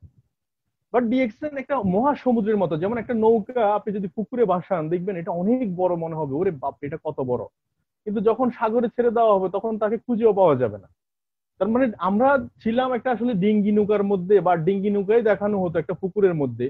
আর সেখান থেকে যখন ডিএক্সএন এ আসলাম তখন একটা মহাসমুদ্র দেখা শুরু করলাম, সেখানে আসলে আমাদের অস্তিত্ব খুবই খুবই ছোট মনে হয়। এটা এক্সিকিউটিভ স্টার ডায়মন্ড মনে হচ্ছে খুবই ছোট, কোন একটা জায়গায় মানে পড়ে আছি, সিম্পল 1 কোটি মানুষের ভিতরে কোন একটা জায়গায় পড়ে আছি, দেখা যাচ্ছে না। দেখেন ক্রাউন অ্যাম্বাসেডার কথা চিন্তা করেন, অলমোস্ট প্রায় 40-এর মতো ক্রাউন অ্যাম্বাসেডার হয়ে গেছে। আমার দ্যাম শিওর যে এই টেকনোলজি আসার কারণে আগামী 2025 সাল নাগাদ ক্রাউন অ্যাম্বাসেডার যাহা জন্ম দিচ্ছে অতীতে ডিএক্সএন গত 27 বছরে, আগামী 5 বছর বা 3 বছর, 3 বছর বা 4 বছরের মধ্যে তার থেকে ডবল ডিজিট ক্রাউন অ্যাম্বাসেডার তৈরি হবে। কারণ যেটা করোনার মধ্যে রেকর্ড হয়েছে, মাত্র 2 বছরে ক্রাউন অ্যাম্বাসেডার তৈরি হয়েছে। তো এই 2 বছরে ক্রাউন অ্যাম্বাসেডার তৈরি হয়েছে, তাও লেডিস কিন্তু ক্রাউন অ্যাম্বাসেডার তৈরি হয়েছে। তার মানে বুঝেন তার চাওয়াটা কেমন ছিল, তার ক্ষুধাটা কেমন ছিল, আমার ক্ষুধাটা কেমন ছিল, বা আপনার ক্ষুধাটা কেমন ছিল। ওই যিনি 2 বছরে ক্রাউন অ্যাম্বাসেডর হয়েছে, ওনার ক্ষুধাটার সাথে আমারটা মিলছে না, অথবা আমারটার সাথে আপনারটা মিলছে না। আসলে মূলত হচ্ছে আমাদের চাওয়ার ব্যাপারটা আমরা কিভাবে ভিজুয়ালাইজ করতে পারছি, দ্যাট ইজ মাই কোশ্চেন। এখন যে কথাটা বলছে আমার আরো 19টা পদবি আছে, তার মানে দেখেন এই মহাসমুদ্রের মধ্যে আমি মাত্র ছোট্ট কিছু পদবি অর্জন করেছি, আমার আরো 19টা, তার মানে কত ডবল ডিজিট রয়ে গেছে, ট্রিপল, মানে 4 গুণ 5 গুণ কাজ এখনো রয়ে গেছে, আমি এখনো করতেও পারি নাই। তার মানে এত বড় একটা জার্নি, এবং আমার কাছে সত্যিই মনে হচ্ছে যে এনজয় করতেছি, বিকজ আমি আগে শুনতাম যে আপনি স্টার ডায়মন্ড পদবিটাকে কেন এত বেশি কোম্পানি লুক্রিয়েটিভ বলা হচ্ছে, কেন এত বেশি হাইলাইট করা হচ্ছে স্টার ডায়মন্ডকে, বিকজ এটুকু বুঝলাম একটা লোক সত্যিকার অর্থে সে যদি ডায়মন্ড হয়, তার মানে সত্যিকার অর্থে সে রত্নে পরিণত হলো, ডায়মন্ডে পরিণত হলো। ডিএক্সএল সিস্টেমটাই এরকম একটা পাওয়ারফুল সিস্টেম, এত সুন্দর গুছালো পরিপাটি সিস্টেম। ইভেন যেহেতু 19টা পদবি আছে, দেখেন আপনি আপনার জীবন দশার লাইফটাকে এনজয় করবেন, একটা অর্গানাইজেশনে থাকবেন, ক্রাউন অ্যাম্বাসেডর হবেন, আমিও হব ইনশাআল্লাহ। তো আমার যেটুকু লক্ষ্য উনি আমাকে বলেছিলেন সেটা হচ্ছে যে আমার টার্গেট হচ্ছে যে টোটাল জুলাই 2021 জুলাইয়ের মধ্যে আমি ট্রিপল ডায়মন্ড হতে চাই, এবং সেই লক্ষ্যে আমি কাজ করছি। ট্রিপল ডায়মন্ড আমার 6টা লাইনে 6টা ডায়মন্ড বের হবে, এবং সেই লক্ষ্যে আমি কাজ করছি। 18 ঘন্টা বলতে পারেন, সকাল 10টা থেকে রাতে 2টা 3টা পর্যন্ত আমাকে আপনারা পাবেন অল টাইম মোবাইল ফোন নিয়ে। শুধুমাত্র বাইরে গেলে হয়তো এই সময়টা নেটওয়ার্কের বাইরে থাকা হচ্ছে। তো এই যে 18 ঘন্টার কাজ করব, ডিসিশন নিলাম, জায়গা থেকে ডিসিশন নিলাম। কেন নিলাম? কারণ হচ্ছে এই কাজটা আমাকেই করতে হবে। যতদিন, যত দ্রুত, যত অল্প সময়ের মধ্যে করতে পারবো, তত দ্রুত আমি এটার সুফল নিতে পারবো, তত অ্যাম্বাসেডার। তো 25 সালে যদি আমি ক্রাউন অ্যাম্বাসেডর হই, তার মানে আলহামদুলিল্লাহ আপনি ধরে নেন যে 2025 সালের পরে আমি মিলেনিয়ার। আমি আমি যদি মিলেনিয়ার হই, আমার লাইফ স্টাইল কেমন হবে, বা আমি কোথায় থাকবো, আমি কি পরিমাণ দান দান করতে পারবো, কত মানুষকে সাহায্য করতে পারবো। ইভেন আমি ক্রাউন অ্যাম্বাসেডর হচ্ছি, তার সাথে সাথে কত মানুষ সফল হয়ে যাচ্ছে। আপনি একটু খেয়াল করে দেখেন তো, অন্তত 20টা লাইনে কমপক্ষে 200 ডায়মন্ড তৈরি হবে। তারপরে কত, তার মানে 200 ডায়মন্ড তৈরি হওয়া মানে যে 200টা ফ্যামিলি চলার মতো অবস্থায় সে পৌঁছে যাওয়া। তার সাথে সাথে আরো কত মানুষ নতুন স্বপ্ন দেখবে। তার মানে এই একটা ইন্ডাস্ট্রিতে যেখানে আপনি স্বপ্ন দেখলে শুধু নিজের একক স্বপ্ন বাস্তবায়ন হবে না, হাজারো মানুষের স্বপ্ন বাস্তবায়ন হয়ে যাবে। আমার টার্গেট হচ্ছে মিনিমাম 2025 সাল নাগাদ এই ইন্ডাস্ট্রি থেকে মিনিমাম 1 লাখ পিপলের কর্মসংস্থান নিশ্চিত করা। 1 লাখ। আমার পক্ষে সম্ভব ছিল না হয়তো কোনো একটা ইন্ডাস্ট্রি দিয়ে 1 লক্ষ লোককে আমি কখনো জব দেওয়ার মতো স্কোপ ছিল না, কারণ আমি একটা মধ্যবিত্ত ফ্যামিলির ছেলে। আমার বাবা খুব একটা বড় শিল্পপতিও না, আমরা কোনো শিল্পপতির ছেলে ঘরে জন্মায়ও নাই। তাহলে আমরা মধ্যবিত্ত ফ্যামিলিতে থেকে 1 লক্ষ লোকের কর্মসংস্থান নিশ্চিত করব, এটা কিভাবে জোর দিয়ে বলতেছি? বলতেছি পাওয়ার অফ সিস্টেম। সিস্টেমের কারণে, আপনার মেধাটার কারণে আপনি এটাকে ডিসেন্ট্রালাইজ করতে করতে, মার্কেটে অ্যাপ্লাই করতে করতে এক সময় দেখা যাচ্ছে আপনি চলে যাবেন আপনার লক্ষ্যে। এটা হচ্ছে 2025 সাল নাগাদ আমার টার্গেট, যে 1 লক্ষ লোকের কর্মসংস্থান নিশ্চিত করব, এবং পাশাপাশি আমি কিছু সামাজিক দায়বদ্ধতা থেকে আমি কিছু কাজ করতে চাই, যেগুলা আমার মনের ভিতরে সবসময় লালন করি। এই কাজগুলো করতে চাই। তো শেষ চমৎকার একটা সুযোগ ডিএক্সএন আজকে আমাকে দিয়েছে, সেজন্য আসলে সত্যি ডিএক্সএনের কাছে কৃতজ্ঞ। আর আমাকে এখানে বলেছে অনেকে যে কিভাবে কাজ শুরু করবো। আসলে আজকে দেখেন, কাজ শুরু করার জন্য যে ফর্মুলা গুলো, এটা ট্রেনিং, আলাদা করে ট্রেনিং দেওয়া হচ্ছে। আপনার প্রতিদিন যে ট্রেনিং গুলো হয়, সেই ট্রেনিং গুলোতে অ্যাটেন্ড করেন, বেশি বেশি ট্রেনিং অ্যাটেন্ড করেন, 5, 7, 10টা ট্রেনিং অ্যাটেন্ড করেন, আশা করি আপনি কাজ করার ফর্মুলা পেয়ে যাবেন। এই হচ্ছে বিষয়। জি সাধন ভাই। জি, ধন্যবাদ আপনাকে। হ্যাঁ, আমরা প্রোগ্রামটা শেষ করব, ইন্টারভিউটা শেষ করে দিব। আমি লং টাইম হয়েছে, প্রায় 1 ঘন্টা পরে হয়ে গেছে তো। জি আহ জি। ধন্যবাদ এই চমৎকার সেশনে অংশগ্রহণ যারা করেছেন দেশ এবং দেশের বাইরে থেকে। আমি সবসময় একটা মেসেজ দিয়ে থাকি, আপনি সবার উদ্দেশ্যে লাস্ট মেসেজটা দিতে পারেন, দেন আমি শেষ করে দিব। জি জি, ধন্যবাদ। আশা করি আপনারা যারা আমার কথাগুলো শুনেছেন, আমি জানি না হয়তো আপনাদের কাছে ভালো লাগুক খারাপ লাগুক, এটাই হচ্ছে বাস্তবতা ছিল। আমার সাথে যেটা হয়েছে আমি সেটাই বলেছি, এবং আমার যে অনুভূতিটুকু আমি আপনাদেরকে হয়তো ভাষায় প্রকাশ করতে পারছি না। দেখেন, এখানে আমার মাথার উপরে ফ্যান চলছে, এই বাতাসটুকু কিন্তু আমি দেখতে পাচ্ছি না, বাট আমাকে টাচ করছে বডিতে। ঠিক বডিতে টাচ করছে। এই যে গরম লাগতেছে, গরমের আগুন আপনি হয়তো দেখতে পাচ্ছেন না, বাট আপনার শিরায় শিরায় এটাকে টাচ করতেছে। এক্স্যাক্টলি আজকে দিনের যে অনুভূতি, ডিএক্সএনে আসার পর আজকে 3 বছর 3 মাসের অনুভূতিটুকু আমি আপনাকে কিভাবে বলি এই 1 ঘন্টার একটা সেশনে। তো সর্বশেষ আমার প্রাণপ্রিয় অ্যাসোসিয়েট বিন্দু যারা আমার বিজনেস পার্টনার, ইভেন গ্লোবাল মার্কেটে যারা আছেন, সবাই আমার অলমোস্ট বিজনেস পার্টনার, কারণ স্টার ডায়মন্ড হওয়ার পরে সবাই আমরা একে অপরের বিজনেস পার্টনার হয়ে যাই। তো প্রত্যেকে যারা আমার কথাগুলো শুনছেন, তারা প্রত্যেকে আমার আন্তরিক অন্তঃস্থল থেকে ধন্যবাদ, মোবারকবাদ জানাচ্ছি। আমার শুধু ভুল ত্রুটি কিছু হলে অবশ্যই ক্ষমার দৃষ্টিতে দেখবেন, বিকজ এই প্রথম আমি ডিএক্সএন এর ব্যানারে লাইভ প্রোগ্রাম করেছি। ধন্যবাদ। সালাম আলাইকুম। জি, অসংখ্য ধন্যবাদ আজকের গেস্ট। যদিও ইন্টারভিউটা আমার নেওয়ার কথা ছিল না, এটা আমাদের অফিস থেকে নেওয়ার কথা ছিল, তো আমাকে লাস্ট মোমেন্টে বললো যে উনি যে কোনো কারণে হয়তো একটু ইয়ে আছে, তো আমাকে রিকোয়েস্ট করলে আমি আসলাম। যাই হোক, ধন্যবাদ আজকের পার্টিসিপেন্ট যারা দেশ এবং দেশের বাইরে থেকে জয়েন করেছেন। আমি সর্বশেষ যে মেসেজটা আপনাদেরকে দিতে চাচ্ছি সেটা হলো, সর্বোপরি আমরা টাকা পয়সা ইনকাম করি না করি সেটা হলো পরের বিষয়। আল্লাহ পাক আমাদেরকে মেধা দিয়েছে, নলেজ দিয়েছে, এটা দিয়েই আমরা অনেক কিছু করতে পারি দেশ এবং সমাজের জন্য। সবচেয়ে বড় গর্বের বিষয় হলো আমরা একজন বাংলাদেশী, আমরা বাংলাদেশে জন্ম নিয়েছি, স্বাধীন দেশে জন্ম নিয়েছি। আমার সর্বশেষ মেসেজ থাকবে, আপনি পৃথিবীর যে যে দেশেই থাকেন না কেন, ওই দেশের রুলস কে রেসপেক্ট করবেন, ওই দেশের নীতিমালাকে রেসপেক্ট করে আপনার জীবনকে সাজাবেন। আপনার ভিতরে মেধা আছে, আপনার ভিতরে যে স্বপ্ন আছে, সেটা ডিএক্সএন প্ল্যাটফর্মের মাধ্যমে আপনি তৈরি করতে পারেন। বিকজ ডিএক্সএন এমন একটা প্ল্যাটফর্ম যে আপনি কত নিতে চান, ডিএক্সএন আপনাকে দিবে না এটা কখনো বলবেন না। আপনি কত নিতে চান, আপনি টুডে ডিসাইড করেন আপনার বোনাসটা আপনি নিজে কত টাকা লিখবেন। আপনি একের সাথে শূন্য কয়টা লাগাবেন, দুইয়ের সাথে শূন্য কয়টা লাগাবেন, সেটা আপনি লিখতে পারবেন। আপনার বোনাস, এটা জব না, এটা চাকরি না, যা সময়ের ব্যাপার। আজকে আছে ওরা ওসমান গনি আরমানের থেকে আমরা কথা শুনলাম, একদিন আপনি আসবেন, এই কথাগুলো বলবেন, শেয়ার করবেন, যা সময়ের ব্যাপার। তো অঙ্কুরে যারা জোরে যাবে 1-2 মাসের মধ্যে, অনেকে আবেগ এবং ইমোশন নিয়ে অনেকে জয়েন করে ডিএক্সএন এ, বাট চ্যালেঞ্জ গুলো রিকভার করতে পারে না। এই যে ওসমান গনি আরমান যে কথাগুলো বললো যে যখন পরিবার থেকে সাপোর্ট পাচ্ছিল না সে ঢাকা চলে আসছে, অনেক সময় দুপুরে বোন যে পাউরুটি খেয়ে সে ভাত কয় মাসে খাইছে সেটা সে জানে, সেটা তো বললোই সে। হ্যাঁ, তো এভাবেই করে কিন্তু একটা একটা একটা সিস্টেম তৈরি করেছে। আজকে কিন্তু এই লকডাউনের মধ্যে 6টা মাস সে বাসায় আছে, তার একটা ছেলে হয়েছে, আমরা শুভকামনা জানাই। তার ছেলে কিন্তু এখন রিটায়ারমেন্টে আছে, কারণ আহ আহ, সে এক্সিকিউটিভ ডায়মন্ড, তার ছেলে কিন্তু জন্মের পর দিন থেকেই রিটায়ারমেন্ট, তার মানে তার ছেলেও এক্সিকিউটিভ ডায়মন্ড।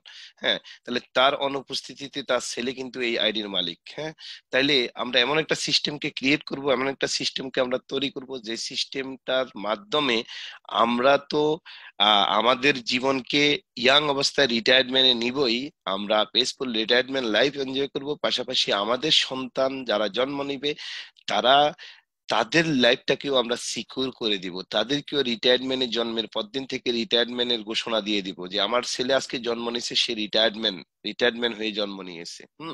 সো স্টাডি করবে, ইঞ্জিনিয়ার হবে, পাইলট হবে, তার মানে এ নয় যে জব করবে। আমার ছেলে, আপনার ছেলে সবই করবে, ইউনিভার্সিটিতে পড়বে, হার্ভার্ডে পড়বে, আমেরিকাতে পড়বে, তার মানে এ নয় যে অন্যের সিস্টেমে গিয়ে কাজ করবে। নো, সিদ্ধান্ত নিতে হবে, স্বপ্ন দেখাতে হবে আপনার ছেলেকে, আমার ছেলেকে, আমার মেয়েকে, যে তোমাকে জন্ম দিয়েছি, বড় হবা, উদ্যোক্তা হবা, মানুষের কে সহযোগিতা করবা, কর্মসংস্থানের জায়গা তৈরি করে দিবা, এই জন্যই তোমাকে জন্ম দিছি। ছোটকাল থেকে কানের মধ্যে আদর করতে করতে এই স্বপ্নগুলো আমাদের সন্তানদের মাথায় ঢুকাই দিতে হবে, যেন তারা বড় হয়ে তাদের মেন্টালিটি যেন জব বা একটা সিস্টেমের মধ্যে বন্দী হয়ে না থাকে, তারা যেন স্বপ্ন দেখে। চায়নারা আজকে সারা পৃথিবীর অর্থনীতিকে দখল করে রাখছে। আপনি দেখেন আপনার বাসায়, একটু তাকিয়ে দেখেন আপনার বাসায় 100টা প্রোডাক্টের মধ্যে 90-95টা প্রোডাক্টই হলো চায়নার। সো আপনার বাসার প্যান থেকে শুরু করে, এই প্যানটা যদিও বাংলাদেশে উৎপাদন হয় কিন্তু এটার ম্যাটেরিয়ালস গুলো, ইনসাইডের জিনিসগুলো কোথায় থেকে আসে। সো একদম এই যে বিষয়গুলো, তার মানে অর্থনৈতিকভাবে একটা দেশ তখনই স্বাবলম্বী হবে যখন ওই দেশের জনগণ শারীরিকভাবে, মেন্টালি সুস্থ থাকবে এবং ফিজিক্যালি সুস্থ থাকবে। তারপরে হলো কি, তারা কারিগরি শিক্ষায় শিক্ষিত হবে, শুধু একাডেমিক শিক্ষা বা সার্টিফিকেট নিয়ে নয়। একাডেমিক শিক্ষার পাশাপাশি দক্ষতা অর্জন করতে হবে, নিজেকে তৈরি করতে হবে। আর ডিএক্সএন এমন একটা প্ল্যাটফর্ম, এখানে আপনি শিক্ষিত অশিক্ষিত এগুলো কেউ জিজ্ঞেস করবে না। আপনি এখানে নিজেকে তৈরি করার মাধ্যমে সারা বিশ্বব্যাপী বিচরণ করতে পারবেন, আপনি সারা বিশ্ব থেকে আর্ন করতে পারবেন। আপনি বাংলাদেশের রুলস কে ফলো করে, বিশ্বের রুলস কে ফলো করে আপনি ইন্টারন্যাশনাল স্পিকার হতে পারবেন, ট্রাভেল ফ্রিডমে যেতে পারবেন বিশ্বব্যাপী। আমার মতো ছেলে 20টা দেশ ভ্রমণ করার যোগ্যতা রাখে না, কারণ আমার বাবা কোনো শিল্পপতির বাবা নয়। আমি আলহামদুলিল্লাহ ভিজিট করেছি 20টা দেশ এই ডিএক্সএন এর মাধ্যমে, আজকে 14 বছর আছি। তাহলে আমি যেটা 14 বছরে করেছি আজকে ডিজিটাল সিস্টেমে আপনি সেটা করতে পারেন only 5 years time, 3 years time. So today you decide যে 40 বছর পর্যন্ত কাজ করবেন, 60 বছরে গিয়ে রিটায়ারমেন্ট যাবেন, নাকি 30-35 বছর আপনার বয়সের মধ্যে আপনি রিটায়ারমেন্ট নিবেন। যারা স্টুডেন্ট আছেন তাদের উদ্দেশ্যে বলবো। মা বাবার উপরে ডিপেন্ডেন্ট হবেন না কখনো, বা ছেলে সন্তান আপনাকে বড় হলে খাওয়াবে এই ডিপেন্ডেন্টের চিন্তা করবেন না। এমন একটা সিস্টেম বা পাইপলাইন তৈরি করেন যে সিস্টেমের কারণে আপনি ইয়াং অবস্থায় রিটায়ারমেন্টে যাবেন। আপনি আপনি আজকে চোখ বন্ধ করে কল্পনা করেন দুবাইতে গিয়ে আপনি ট্রেনিং করাচ্ছেন, ইন্ডিয়া গিয়ে ট্রেনিং করাচ্ছেন। ইয়েস, আপনি পারবেন, বিকজ আপনার ভিতরে সেই শক্তি দিয়েছে। আরে ভাই, আমি তো মাস্টার্স বা এমবিএ করা স্টুডেন্ট না। আমার কথা শোনার জন্য আজকে ইন্ডিয়ান দুবাইতে বড় বড় হিন্দি ট্রেনিং করাচ্ছি, বড় বড় ডাক্তাররা বসতেছে, ইঞ্জিনিয়াররা বসতেছে, ইন্ডিয়ান, পাকিস্তানি। আমি তো আরবিয়ানদের সাথে বসে একসাথে কফি খাওয়ার যোগ্য নয়। তাহলে আমি আমি আজকে আরবিদেরকে ট্রেনিং করাচ্ছি, এই যে, তাহলে আপনি আপনাকে তৈরি করার মাধ্যমে কিন্তু সেটা সম্ভব, আপনিও পারবেন। ইউ আর দ্য হিরো, এই কথা যখন আপনার আপনার মনের মধ্যে, আপনার ব্রেনের মধ্যে দিয়ে দিবেন যে ইয়েস আই এম হিরো, আমি ওয়ার্ল্ডের হিরো ব্যক্তি, আমি সব পারি, হ্যাঁ আমি সব করতে পারবো, আমি পৃথিবীর সবচেয়ে ভালো মানুষ হতে পারবো। আমি কমিটমেন্ট করব আজকে থেকে, টুডে, টুডে ইউ ডিসাইড, আজকে থেকে আমি কমিটমেন্ট করছি, আমি মানুষের বা সমাজের বা দেশের উপকারে আসি না আসি, আমার দ্বারা যেন কারো ক্ষতি না হয়, আমার সমাজের কেউ যেন ক্ষতিগ্রস্ত না হয়, আমার প্রতিবেশী কেউ যেন ক্ষতিগ্রস্ত না হয়, আমার দেশের কেউ যেন ক্ষতিগ্রস্ত না হয়। আমি যেহেতু বাংলাদেশ স্বাধীন দেশে জন্ম নিয়েছি, এই দেশের পাসপোর্ট নিয়ে আমার বিভিন্ন দেশে আমরা আছি, আমার কোনো কুকর্মের দ্বারা যেন আমার পুরো বাংলাদেশ লজ্জিত না হয়। Today you decide and commitment করেন আপনার সাথে যে আমি যতদিন বাঁচবো, আমি মানুষকে, 10টা মানুষকে যেন উপকার করে বাঁচতে পারি। আপনি আপনার কর্মটা রেখে যাবেন মৃত্যুর পরে, সো আপনি রেখে যেতে পারেন আপনার কর্ম। আপনার সমাজ কতদিন মনে রাখবে, আপনার দেশ কতদিন মনে রাখবে। দারুণ একটা সেশন আজকে ইন্টারভিউ শো তে আমাদের গেস্ট ছিল ওসমান গনি আরমান, বাংলাদেশ থেকে। ইনশাল্লাহ আগামী দিনের গেস্ট হয়ে আপনি আসবেন সেই প্রত্যাশা থাকলো। সবাইকে অসংখ্য ধন্যবাদ। সবাই সুস্থ থাকবেন, ভালো থাকবেন। একজন ভালো মানুষ হিসাবে বেঁচে থাকার জন্য কমিটমেন্ট করেন। আর নিজের মধ্যে যদি কোনো রকমের ভুল ত্রুটি থেকে থাকে, খারাপ অভ্যাসগুলোকে আজকে থেকে আস্তে আস্তে জানতে থাকেন। কারণ আপনার ভিতরে, আমার ভিতরে কি কি খারাপ অভ্যাস আছে, আমার দেশের সরকার, আমার দেশের প্রশাসন কেউ জানবে না, কেউ জানবে না। আপনার মাথায় কি কাজ করতেছে কেউ জানবে না। কোন দেশের প্রশাসন, কোন দেশের সরকার, কোন দেশের গভর্নমেন্ট, জেলখানা পৃথিবীর কাউকে ঠিক করতে পারবে না, যতক্ষণ পর্যন্ত আপনি, আমি নিজে থেকে সেলফ ঠিক হব না, আমরা নিজেরা কমিটমেন্ট করব না ইয়েস আমি সবচেয়ে ভালো ব্যক্তি হব। তাহলে এই আমি কথাটা বলে যখন আপনি শুরু করবেন, এবং আমি মিলেনিয়ার হব, আমি আজ 10টা লোককে হেল্প করব, আমি, এই যে আমি, এই আমাকে যখন প্রশ্ন করা শুরু করবেন, দেখবেন পৃথিবী এবং দেশ সুন্দর হবে। বাংলাদেশ প্রচুর সম্ভাবনাময় দেশ, 18 কোটি দেশের মানুষ। এটা এই পপুলেশন কে আমরা বোঝা মনে না করে আমরা মনে করব এই পপুলেশন আমাদের জন্য একটা রিসোর্স, আমাদের জন্য একটা সম্ভাবনা। এরা যদি তৈরি হয়ে যায়, ডিজিটাল মার্কেটিং এ যদি দক্ষ হয়ে যায়, ফেসবুক ইন্টারনেটে যদি দক্ষ হয়ে যায়, এরাই বাংলাদেশের মাথাকে আগামী দিনে পৃথিবীর শক্তিশালী অর্থনীতির দেশের কাতারে নিয়ে যাবে ইনশাআল্লাহ। সেই প্রত্যাশা থাকবে। ধন্যবাদ সবাইকে, ভালো থাকবেন। আসসালামু আলাইকুম।